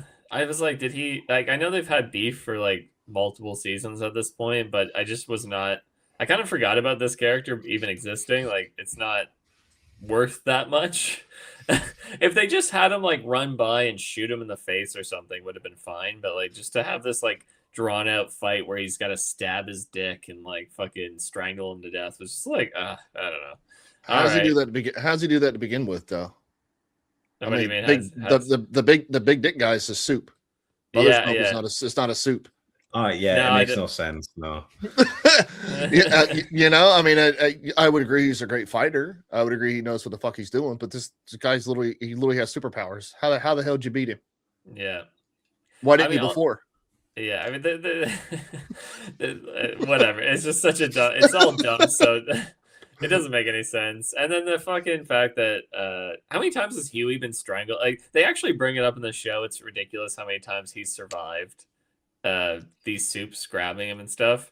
But of course, Homelander, of course he survives again. Homelander doesn't just fucking execute him on the spot. He's got to use him to call out fucking Butcher and the rest, right? It's like, come on. Yeah, he lasers the woman in front of him. All he had to do is look to the left and cut off Huey's head. And half his troubles would be gone. This guy has indiscriminately killed staff members, entire flights full of people, entire crowds. Yeah. And he did the old villain talks for too long cliche so that the victim could be saved. Yeah, he's got enormous patience for the people that fuck up. He's like fucking the bad guy in Stranger Things there, Vecna. He just keeps having everybody by the balls, but like when he's actually got the opportunity to kill them, he doesn't. I remember too, going, like, not to talk about Stranger Things, but like I remember in this mid-season break, everyone was like, "Oh, Vecna left those characters alive because he had a big plan for them." No, he didn't, because the writers are fucking hacks. And same thing here. There's no grand plan. The writers don't have a grand plan for these characters. They're just fucking retarded. They just leave their. It would make sense because at least Vecna was introduced in season 4, so you could say it's taken 2 seasons for his grand plan to happen. We're on season 5 of The Boys. Homelander's wanted these people dead for a long fucking time. This is a long ass grand plan. He literally says in this episode, he says, "I'm not going to be happy until all these people are executed." Oh my god. Honestly, it's so fucking stupid. 12 months he had them, and he could have lured Annie and Butcher to him, and he did nothing for 12 months. Yeah, why didn't he just kill them? Because fucking they wanted to do Gen V season 2 first, and then they wanted to do this afterwards. That's literally the reason. There's no other reason why he would wait this long. Mm-hmm. Wouldn't it? Okay, is it just me, or would it not been great because they had the whole prison sequence in Gen V? Wouldn't it made sense if they had these characters be introduced in that season when they're in prison. They were like, oh, hey, there's Frenchie. He's in prison too. He helps with the breakout, anything like that, right? Like it would have been so much better if you had these characters interact more. Yes, but that's because you'd need a writer who has like more intelligence than a fucking chimpanzee. Okay, well, if I had to say something nice, I'm gonna try and say something nice again. Don't tell me I'm not optimistic or at least fair. I liked how, even though I don't like how fucking short A-Train's return was, I hate how fast they killed him off. I thought it was nice that he dies because he gets out of the way of hitting a girl in the street, like how he was introduced, right? I thought that was, thematically satisfying. He Yep. came into the story murdering a woman by running into her. This time he kills himself essentially by trying to save her from his mistake. So I'm with you. Okay, Yeah. well, that's fine. Yeah, that's good. I like that. Nice touch. Yeah, I mean, it came full circle. I mean, the fact that I believe her name is Robin, that's really what sprung the entire show and Huey's connection to the boys and all that. And then to see him purposely go out of his way to miss the civilian on the road in that scene. I thought that was a really good piece of writing. That was part of the reasons why I'm like, man, I really like A-Train. Like this guy has actually, it's not that the show is telling us that he's learned. We're actually seeing it. He's actually learned and became a better person. And then fucking 2 minutes later, yeah. like, come on, man. To be honest, I did actually like the dialogue. It's like you take away your powers and the suit. What the fuck do you have in your life? You're fucking nothing. I thought that was yeah. I agree. We needed. It was far too short an amount of time, but the way they sent him off was pretty good. Yeah, I agree. Yeah, I agree with that. Yeah, I like how he stood up to Homelander and kind of hit that, that personal little button there. Yeah, I liked it. I just hate that I've finally grown to like A-Train after, 4.5 seasons. I started liking him at the end of season 4, and then he's just gone now. It's like, this sucks.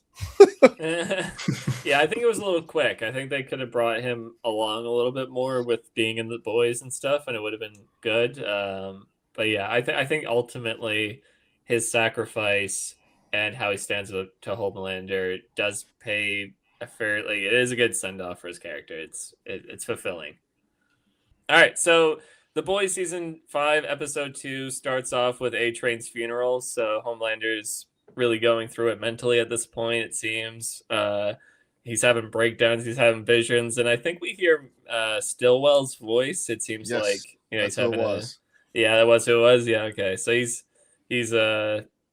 really falling apart now, and I do like how he's so tied to A-Train for some reason. He thinks that he was like his best friend. He's like, I was like your big brother, and they've just had never had a positive. Hold up now. This is where I'll talk positive. I actually really like that scene. Like it, I liked how it humanized him. He cried a little bit. He's kind of going through all the levels of grief, and then it kind of reverted him back to his narcissistic ways, because then he started making excuses for himself as to why he did what he did. I actually really like that scene. Yeah, no, I was saying I like it. Yeah, it was pretty good.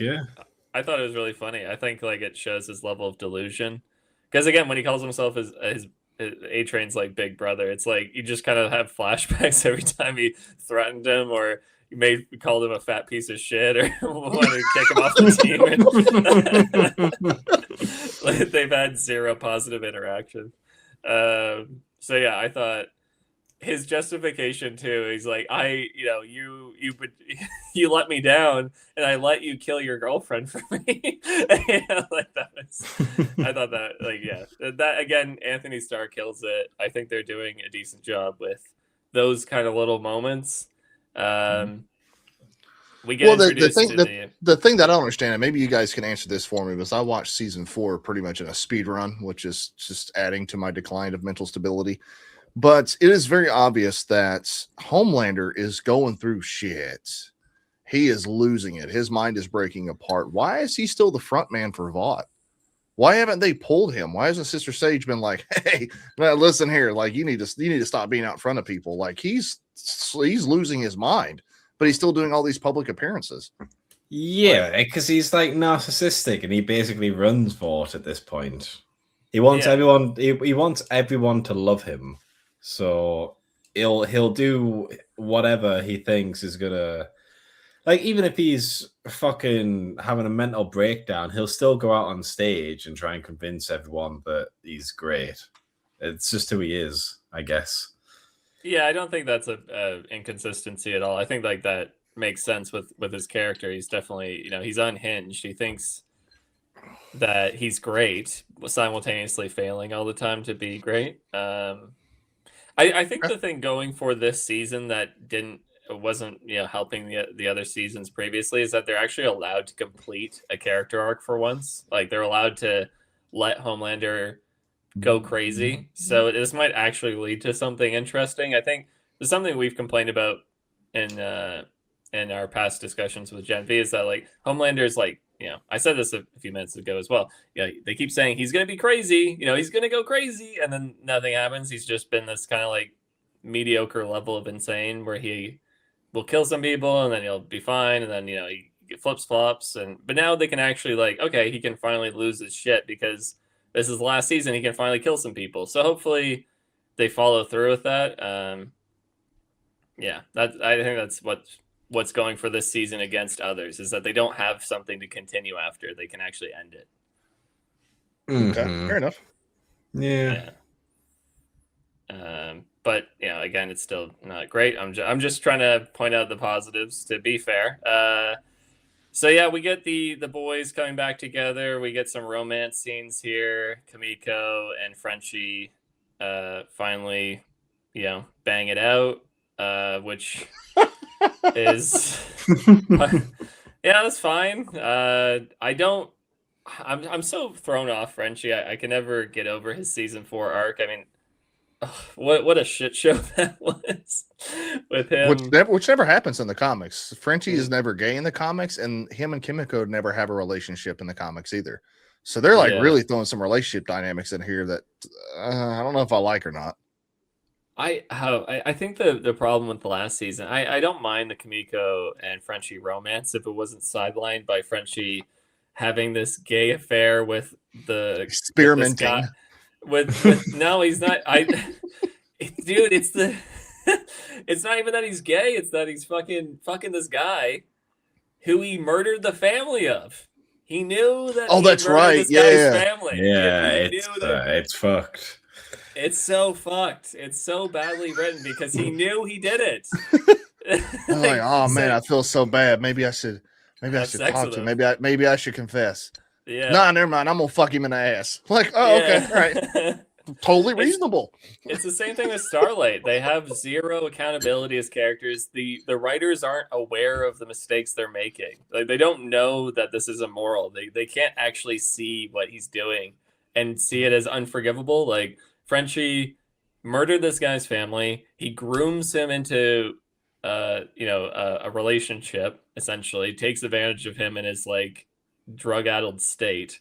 And then instead of being, a human being and even avoiding a romantic relationship, he tells him that he murdered his family to even further scar this guy. Like, this guy is so beyond fucked at this point. He's literally insult to injury. He's watched his family die. He's fallen into drug addiction and fell in love with his family's murderer. Well, he might kill himself. he might.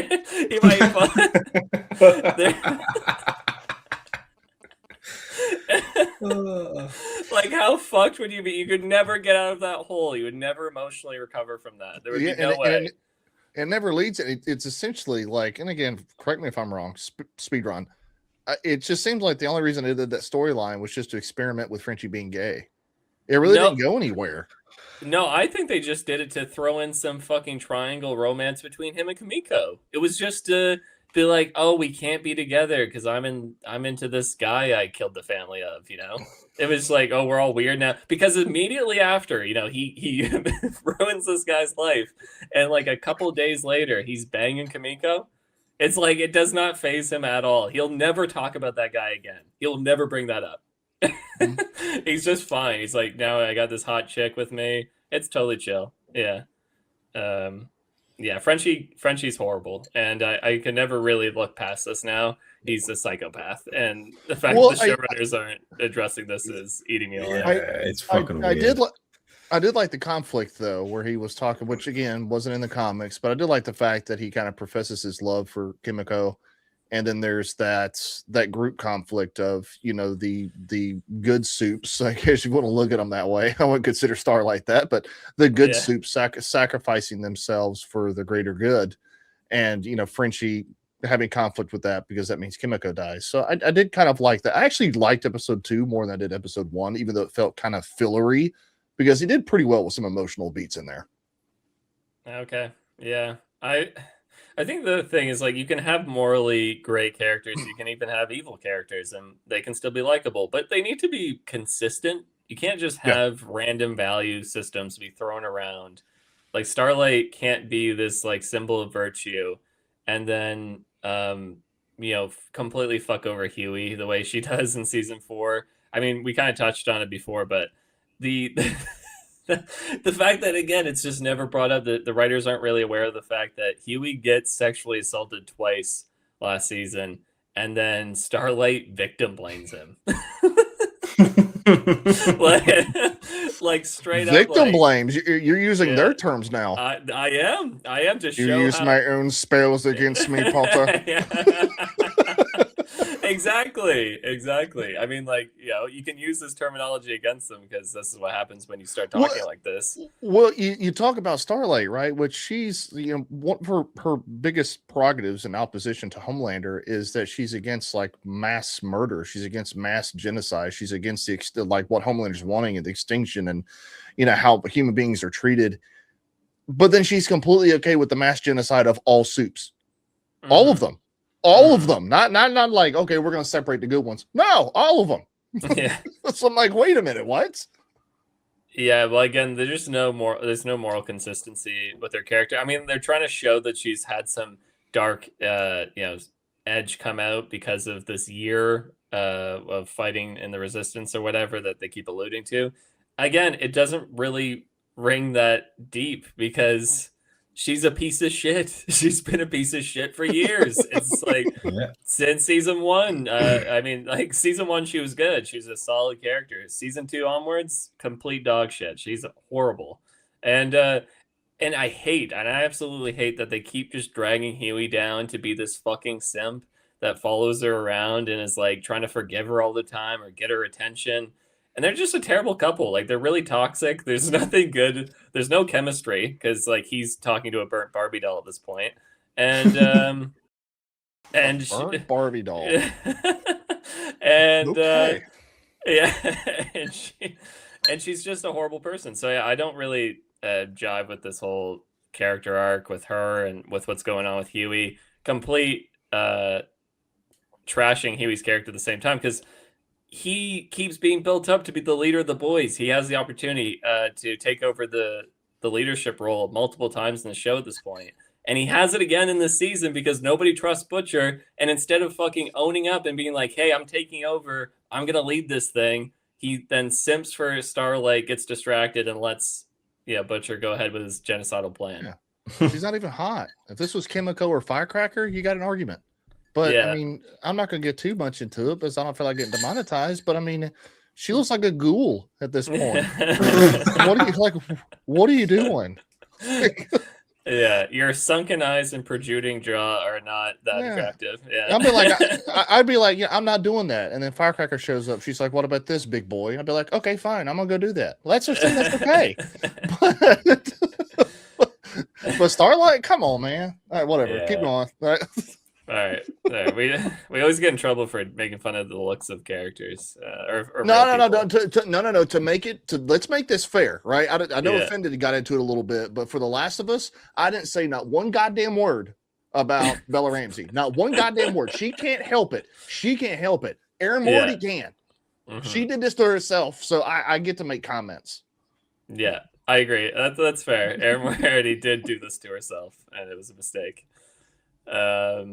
Okay, so we're gonna push ahead a little bit here. So we're coming to Homelander deciding to wake up Soldier Boy, the moment we have been waiting for, right? This is unquestionably the best character in the show, I think, besides Homelander, is Okay, I'm Soldier about to say Boy. you better check yourself. Okay.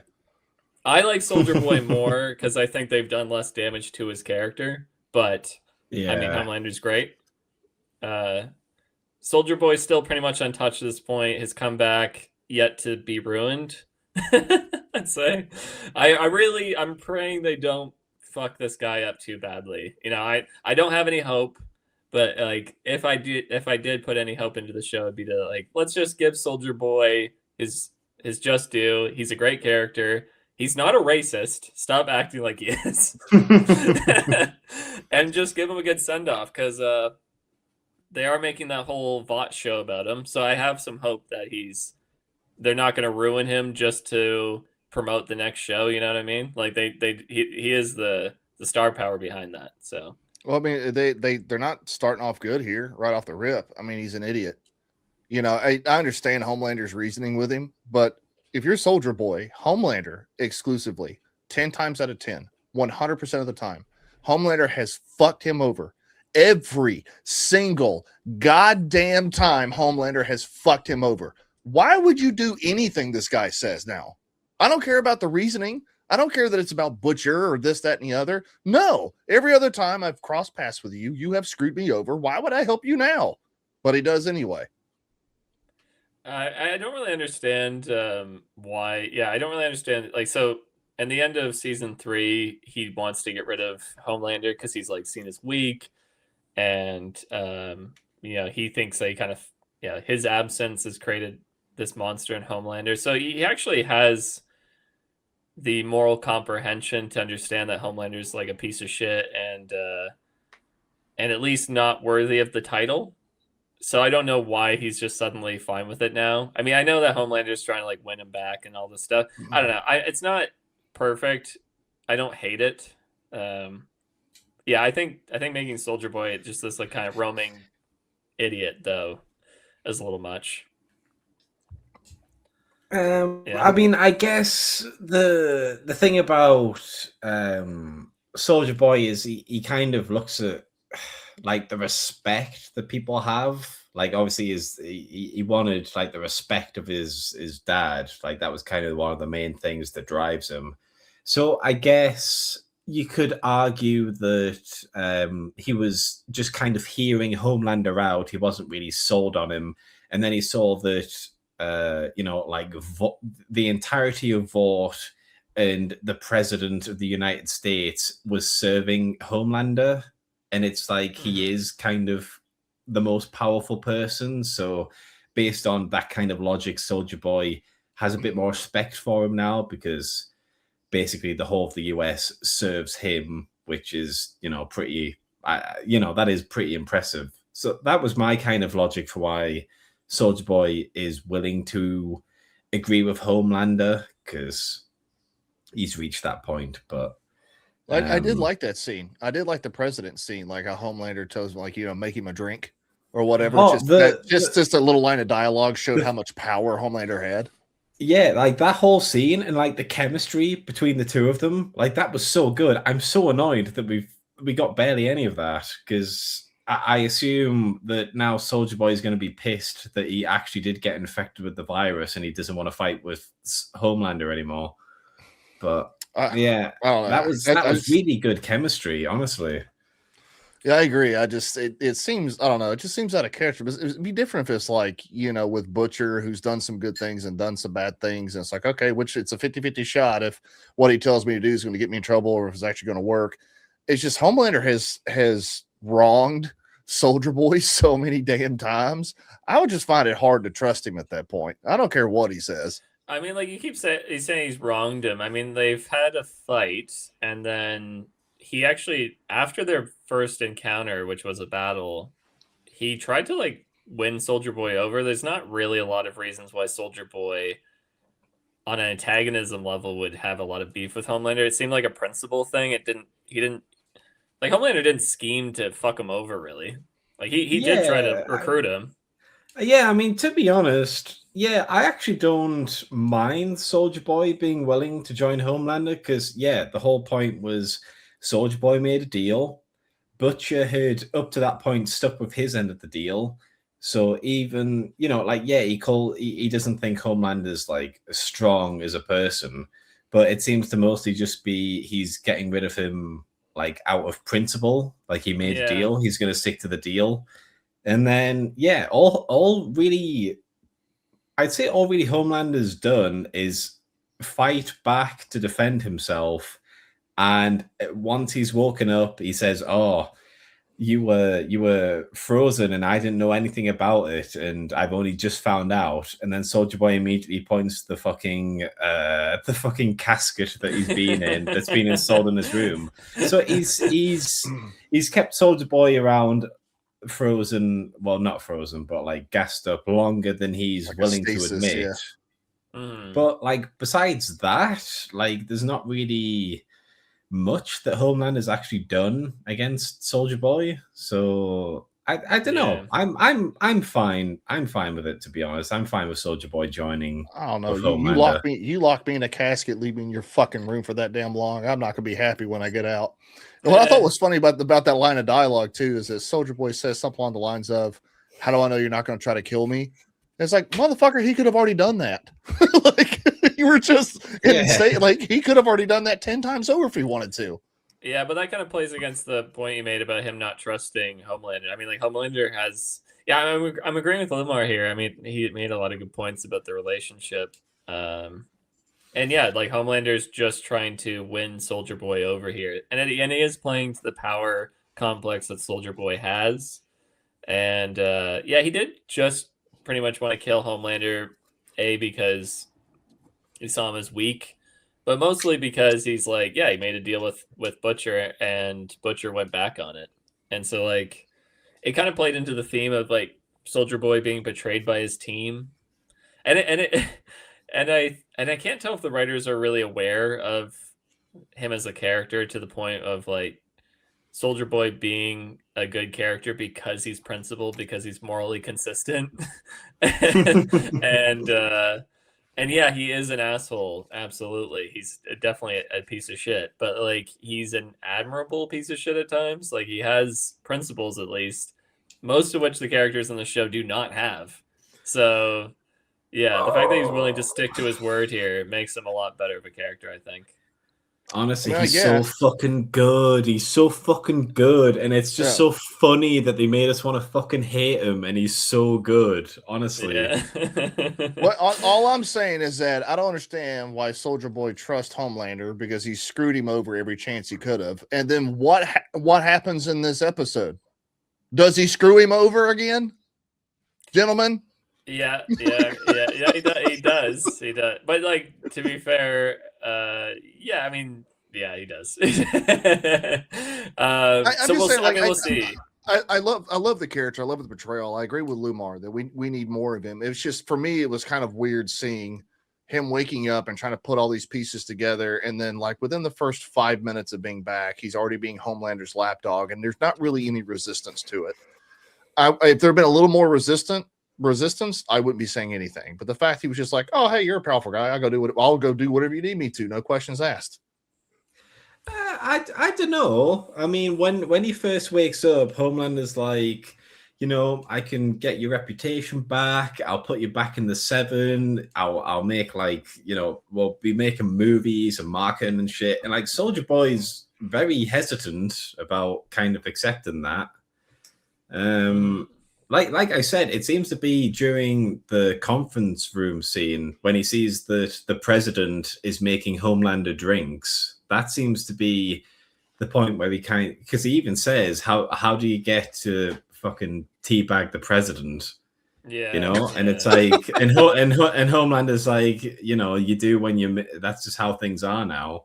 So I don't know. That seems to be kind of the point where Soldier Boy is accepting that Homelander is actually like willing to help him and bring back his reputation and his life, and you know, offer him a bit of revenge, because at the end of the day, Homelander didn't actually, you know, Homelander was a target, but it's not like he betrayed him. Butcher betrayed him. So I don't know. Honestly, just fucking anything with Soldier Boy, it's so fucking good, man. Fucking good. as well, like what else does Soldier Boy have? I mean, right? Like he does have nothing now. Like he doesn't have anybody in his life. This is his, even though he tried to kill him before, Homelander's offering him something. Like he doesn't have anything. So like just to consider it, I think makes sense. And then like Well, he's got a you virus said, now. yeah, I mean, like, well, this is before he gets the virus. This is before that, before he's aware of that. Yeah, he doesn't have any prospects. So, Homelander's not only offering him like a life, but he's offering him revenge. There's things here for him to grapple onto. So, yeah, I think it does make sense. Also, does Homelander 100% know that there is a virus? Because he would know from the experiment logs in the Godolkin secret labs and shit. They would know they were working on one, but the head scientist dude, he gives the virus to Newman, and then she kills him, and then she keeps it a secret, and it seems like only Samir and his team are working on the virus, and then Butcher takes it, and he's just kept a hold of it, and now he's working with Samir again. So does Homelander actually know that there's a virus and Soldier Boy is going to get infected by it? Doesn't him and Sister Sage talk about that? The whole virus thing is kind of like conspicuous. They don't really nail it down of who knows what, when, where, and why. Well, yeah, exactly. So it's like, does Homelander actually betray? Like, is Homelander aware that he's sending Soldier Boy off to fight someone who has a virus that will kill Soldier Boy, or like seems to kill Soldier Boy, or is he like he's heard things through the grapevine that might be true or they might be false, and he's just choosing to think that it's going to be false, and then he sends Soldier Boy. That seems to be more the angle. Like, yeah, he's not. He's a little scared of it. I think he does know that they have one, and he's afraid that it could kill him, and he's being a bit cowardly. But I think he thinks that Soldier Boy can take it, and hopes that he can. It seems like he's a bit mixed on it, because he has this moment with Sister Sage where he's like, yeah, I was strategic and I wanted him to go out there and if he dies, then he dies, but it wasn't me. But he obviously is really mixed up about it because he doesn't want him to die and he's his dad and all this stuff. So it seems like there's a bit of a conflicting thing going on here. I mean, it makes sense to send Soldier Boy because he's capable. And so far, everyone else in Homelander's employ sucks. I was about to say, like, using him that way. I don't know if we touched on that or not, but like, so just to, I guess, branch off to another subject. And we talked about this at the beginning of episode 1 about how everybody is just unaware of all these people walking around and being public enemy, 1, 2, 3, 4, and 5. So how the fuck the whole group go from, I looked it up. I made sure I had my place right. So the camp that Huey is in is outside of Rochester, New York. And then they show up in Erie County, Pennsylvania in episode 2.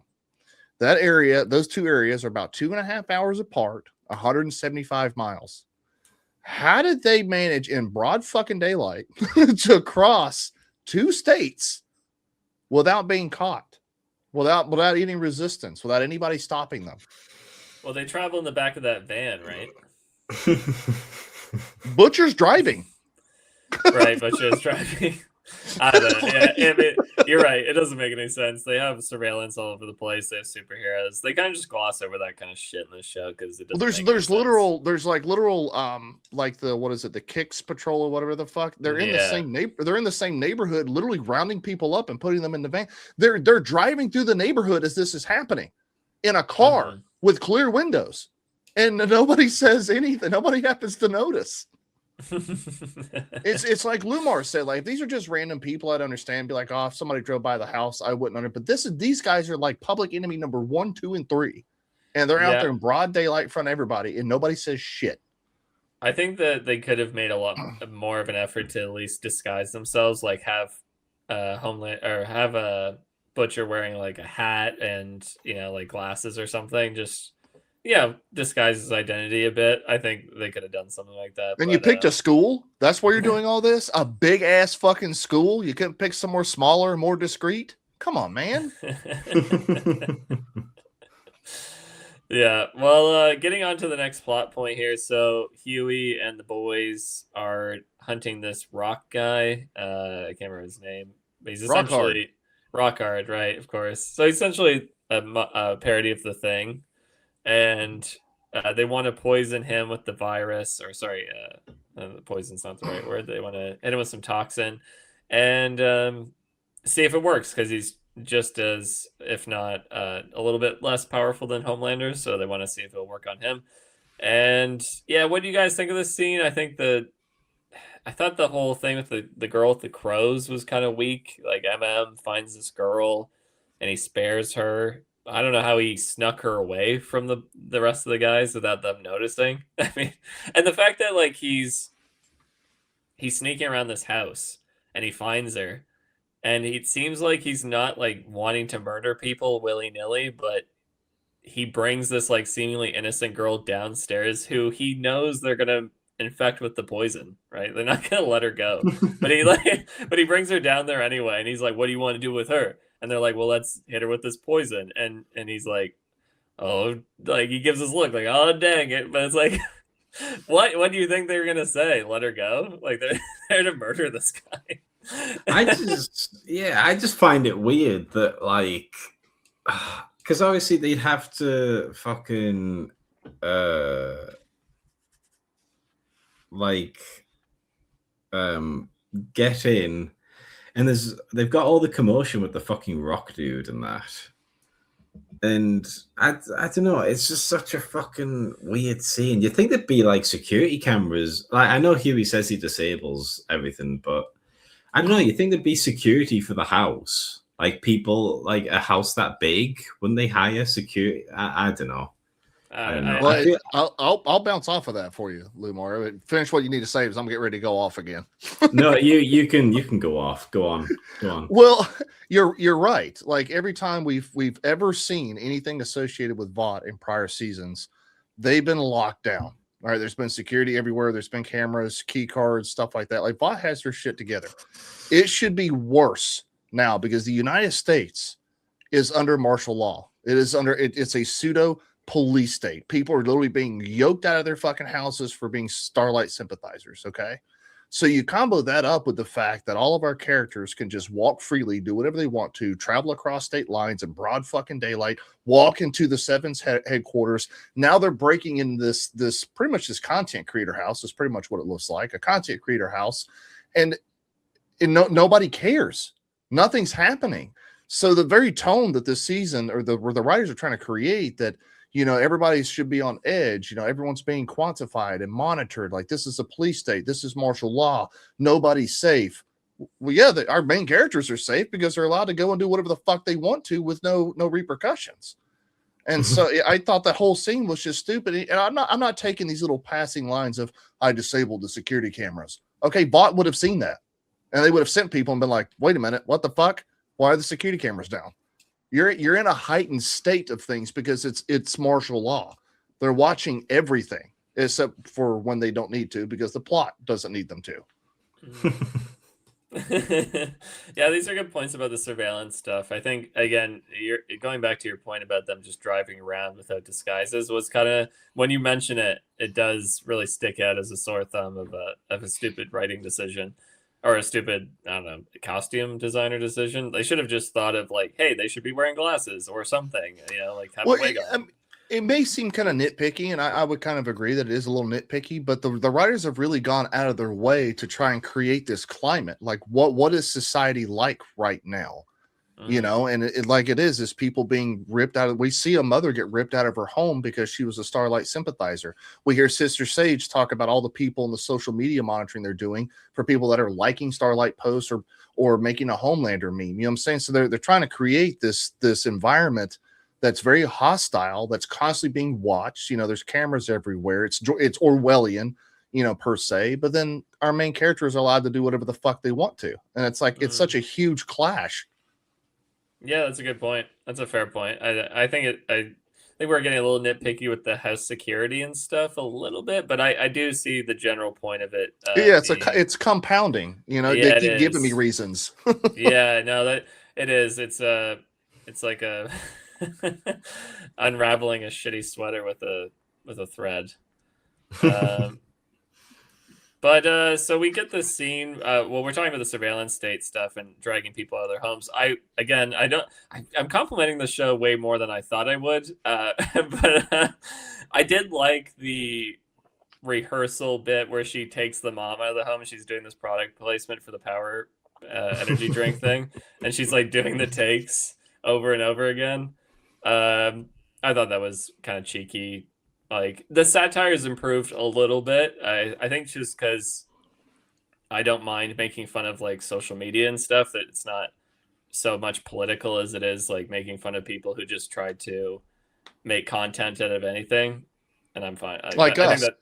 Yeah, exactly. Yeah, some would say our brethren. Well, it kind of like, and I said this in my video, like that was a really good point, and it was a really good scene. But then it gets undercut because like 2 seconds later, Kimiko, Butcher, and fucking Huey drive right by with clear windows and a fucking car, and it's like, what? How did they not see them?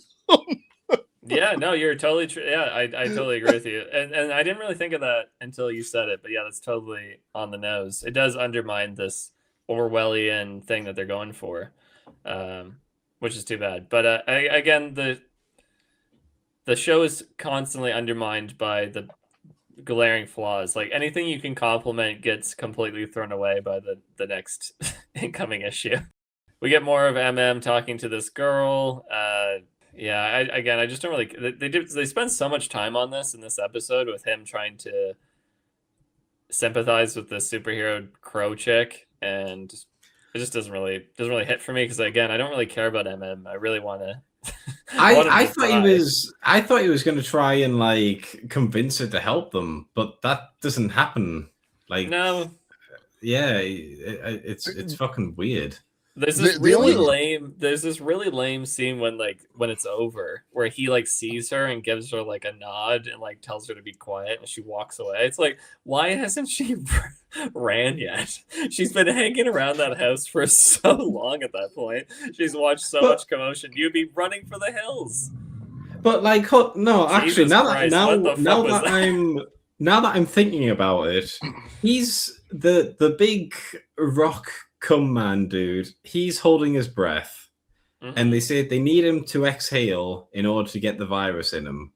And then MM's talking to the crow chick and trying to convince her to help. And then the next scene in the basement is just when Soldier Boy and the flying soup come in, and the rock dude is just infected by the virus now. But what the fuck happened? How is he infected?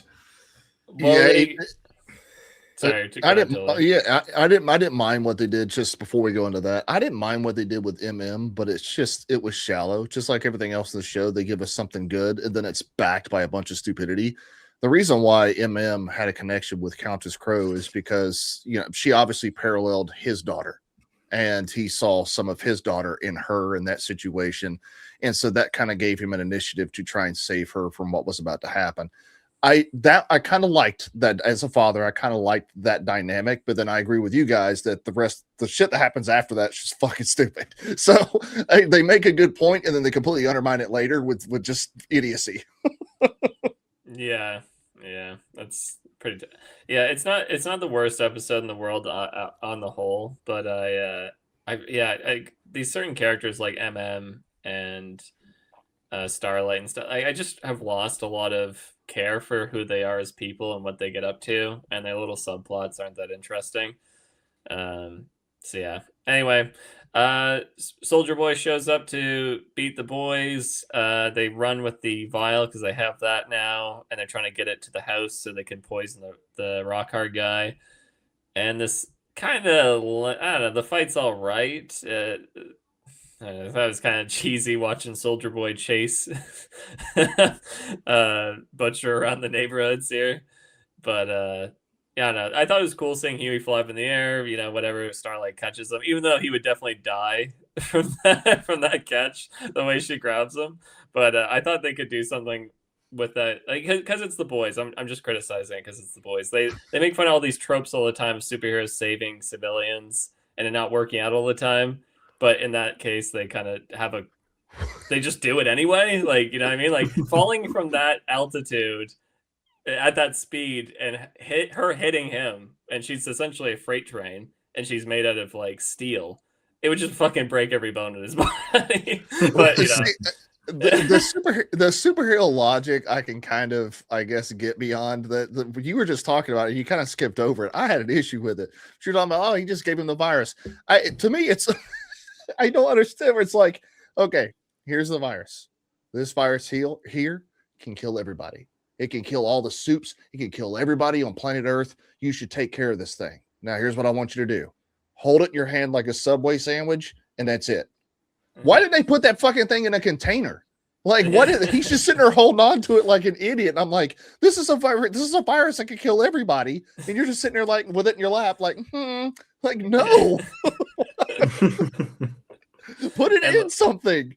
Yeah, for real. Like wrap it in fucking duct tape and drop it. I mean, it's well, like, wrap around it. I know Butcher doesn't care if it like kills all the soups in the world, but and his like recklessness with it doesn't make much sense on a logical level. Because like, okay, let's say it does kill soups, but it doesn't kill every soup in the world, and it drops it and it kills him. Well, then the plan's fucking gone because you only killed yourself with this thing and Kimiko. Like, don't be right. I know they're trying to be like, oh, Butcher's all bad now. He's a little edgelord. He doesn't mind throwing around the vial too much. But it's like, come on, man. Like, what are you doing? Doesn't really make much sense. You're kind of throwing it all away. Anyway, they trick Soldier Boy and this blue guy, this teenager kicks kid down into the basement, and they kill the three of them with the vial. They think it works. Soldier Boy, of course, we know survives. But the test is successful overall. And they think they finally killed Soldier Boy. Kind of. Yeah, let's say kind of. Yeah, so we're going to see next episode. I think, okay, to talk about what Soldier Boy will be doing next, I think I saw in the trailer that Homelander and Soldier Boy like go to another facility together. So I think they're not going to be, I think they're going to be a duo this season. I don't think they're going to break off just yet. I think we're going to get more of their dynamic going forward. So when it's spoiled in the trailer. I thought, like, I knew Soldier Boy wasn't going to be dead there, so they shouldn't really put that in the trailer. It kind of ruined that reveal. Well, we see him at the very end. I know you have a knack for not staying, to the very end of things, but we see at the end he literally rises up out of that little hospital gurney thing, so we know he's alive at the end of the episode. No, I mean initially with his supposed death, right? Because like he died, he's supposed to, like, you're supposed to be like, oh shit, they killed Soldier Boy with the virus, right? Like you think, like they play it up to think that he's dead.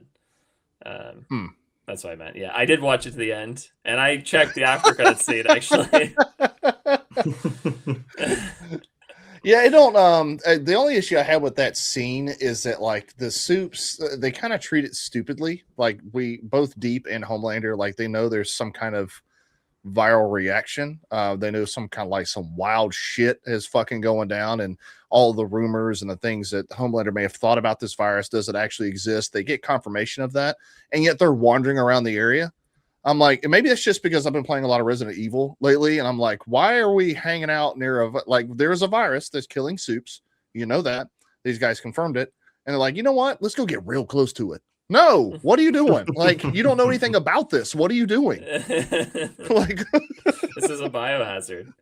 Right. I'm just like, it's not a big issue, but I'm like, they're both kind of stupid. They're literally right outside the door. It's like, hello? Yeah. Well, I think we're pretty much at the end of the episode now. We've talked about everything. So I want to say overall, going back through it with you guys, I think we can definitely say we've given it enough compliments to say that this is definitely a step up from season 4. I think the show's improving. I don't think it's great. I think there's still a lot of problems with it. There's still a lot of nitpicking to be done, especially with the power sets and little character moments like with and Frenchie's whole character arc. But yeah, I think this season is definitely better. I think they're doing a little bit more. Their satire's improved a bit more, especially when it comes to social media. And yeah, the character dynamics are a bit better. I think they just have a little bit more room to actually grow these characters instead of trying to like stunt them every time because they can't. They keep having to hold it off for that next season. So yeah, I was about to. That's what I was about to ask. It seems like we all agree that this is better than season 4. But the biggest question to ask is, does this feel like the final season? Does it feel like everything's going to wrap? Same thing we asked with Stranger Things, those opening couple of episodes. Does this feel like it's going to come to a good end? No. No. Yeah. No, I don't. I don't think they're going to land anything. But go ahead, Loomar. Yeah, I mean, we've seen how they write. We've seen what they do with shit. I mean, last season we had a storyline where one of the main heroes who were supposed to support found a kid who, you know, he killed his whole family, and then he decides to fucking have a sexual relationship with him, and then he reveals it to him and completely destroys any hope he might have of having any future relationships or trusting anyone ever again. So, you know, you've got that same team being brought in for this, and yeah, it seems a bit more. It seems more like tighter. I do like that they're actually the boys. Everyone is working with each other to get shit done instead of having 2 or 3 random subplots to keep drifting everyone away. And obviously they've got Soldier Boy back, so that just kind of raises it up a notch anyways. But no, I don't think Kripke's going to be able to wrap this up in a neat little bow. I think he's going to, especially now we're a quarter of the way through the season. So he's somehow going to wrap everything up, and yeah, I don't think he's going to do it in a satisfying way.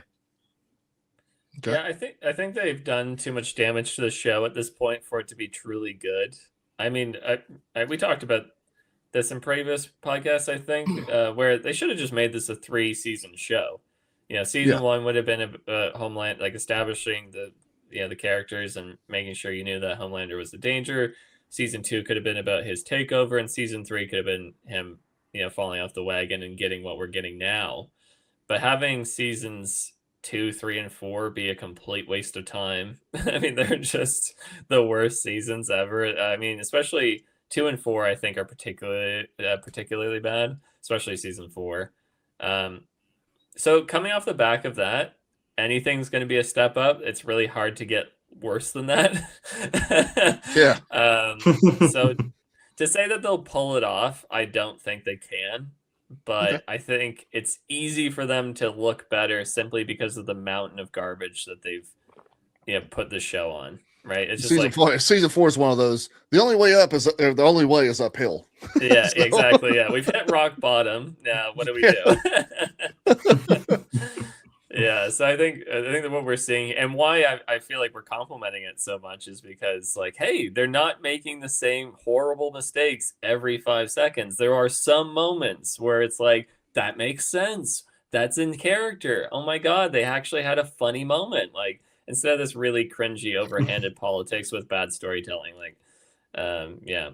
I want to ask you guys about that, because like politics have been a really sore point of the show before, especially again in season 4. It was really bad.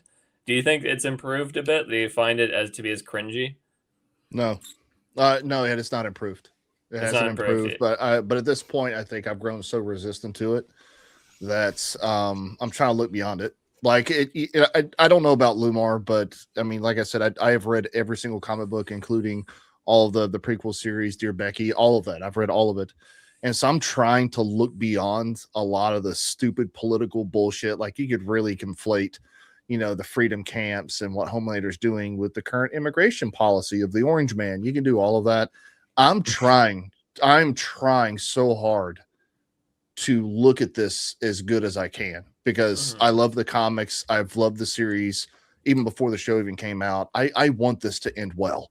I'm not going to sit there and make excuses for it. I'm still going to point out all the horrible story beats, character beats, and stuff like that. But I'm trying to, because if I based my opinion on politics alone, I'd hate every single episode. I'd hate every single episode. And I'm just trying so hard not to do that. I'm probably going to lose my mind by the end of season 4, and then season 5, or I'm sorry, episode 4, and then episode 5 is just going to be doing a 25-minute hate-fueled rant. But right as it stands right now, I'm trying hard to treat this as good as I can. Yeah. What about you, Loomar? I mean, I don't know. It's the final season, so I'm trying to give it. I'm coming in. I am. I don't know. I'm trying to come in with the hope that they are trying to streamline it and make everything wrap up, and the dialogue. I don't know. I will say so far it's better than season 4. Do I think it's going to be amazing by episode 8? No. But, well, we've got fucking 6 weeks or whatever until we get there. So, yeah, I think we have to kind of remember that this, like, with these kind of writers, this could take a downturn spiral at any moment. Like it could be glide along at like mediocre for 2 episodes and then do a nosedive. So I am kind of feel like I'm waiting for that shoe to drop a lot of the time. Like I'm waiting for that cringe hammer to come around and smack me in the face. I mean, you get it with Sister Sage, but like you said, Toller, I feel like I've just built up this like immunity to it, this adamantium skin against their horrible politics. That's what it was with Stranger Things. Like my videos are still on my channel. The part 1, I was the exact same position I am right now, where I'm like, shit, I've got so much time invested in this, my daughter, this, that, and the other. So I'm like trying to find good things. What I'm still going to criticize and call some shit out, but I'm trying to keep my cool. And then by the time the finale happened, I'm just sitting there fucking beat myself over the head. And it's like, I have a feeling that's going to happen again with this show. Yeah, I have. I'm a little reluctant to have any hope. But yeah, again, they have some more solid storytelling. I think the flow is a lot better. I don't find myself beating myself over the head while watching it like I did in season 4, and I think that alone I'm thankful. You can borrow this. It's soft, but it still gets the point across. Yeah, I think that alone I'm happy about. But again, I'm with you guys. I don't think this is going to end well. It's fine for now, I guess. But anything's a step up from where we came from. So I think let me just add this in. I think it, and I'm pretty sure we'll all agree on this. The one thing that they should not do, they should treat this mainline story, the season 5, as an end to the mainline story. Keep it about the mainline story. I don't want to see any setup for fucking Soldier Boy show. I don't want to see any setup for Gen V's fucking bullshit. Focus completely on this story and end it correctly. Well, the Soldier Boy show is a prequel, isn't it? Yeah, Gen V though does have another season, does it not? Does it? Mm-hmm. I think it does. So yeah. And just because it's a prequel doesn't mean it won't be mentioned. He could talk about his memories or something like that, and like, oh, I remember back or whatever, and that being. I'm just saying, I want to keep it focused completely on this mainline story. No other bullshit. End it correctly. Well, anything else, guys? No, there's no way there's a Gen V season 3. No, I don't know. It hasn't been canceled. Here's what it says right here. It has not been canceled. Showrunner Eric Kripke confirmed a plan exists for a 3rd season. Yeah, that's what I heard. Yeah. I feel like Loomar's brother, they're still doing The Witcher. They're still doing Rings of Power. Disney just renewed Alien Earth. Really? Are we really going to say season 3 of Gen V's off the table? Yeah, I don't think it is. Yeah. What would they even do?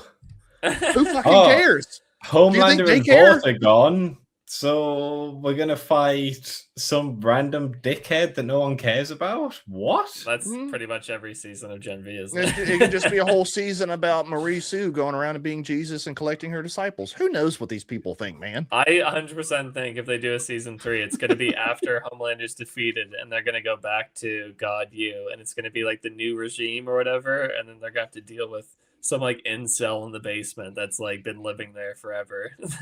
Loomar's flabbers have been gasted. It's like, there's just no way, right? No, there's a way. You said you got all the cancer in the surgery. You're telling me there's more?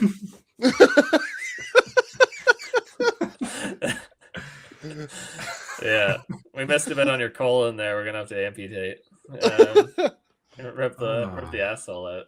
All right. Well, it was lovely chatting with you guys about this show. I'm excited to see where we get to go with it. Again, much more positive than I thought we were going to be about it.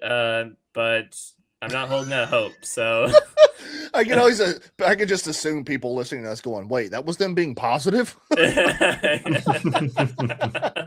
I'm thinking everyone's gonna be like, "You're fucking simps. Like, what are you talking about? You've lost your credibility because you're complimenting this show." Yeah, I can see that happening. And if you're listening still and you think that of us, don't worry, we will be here when the show inevitably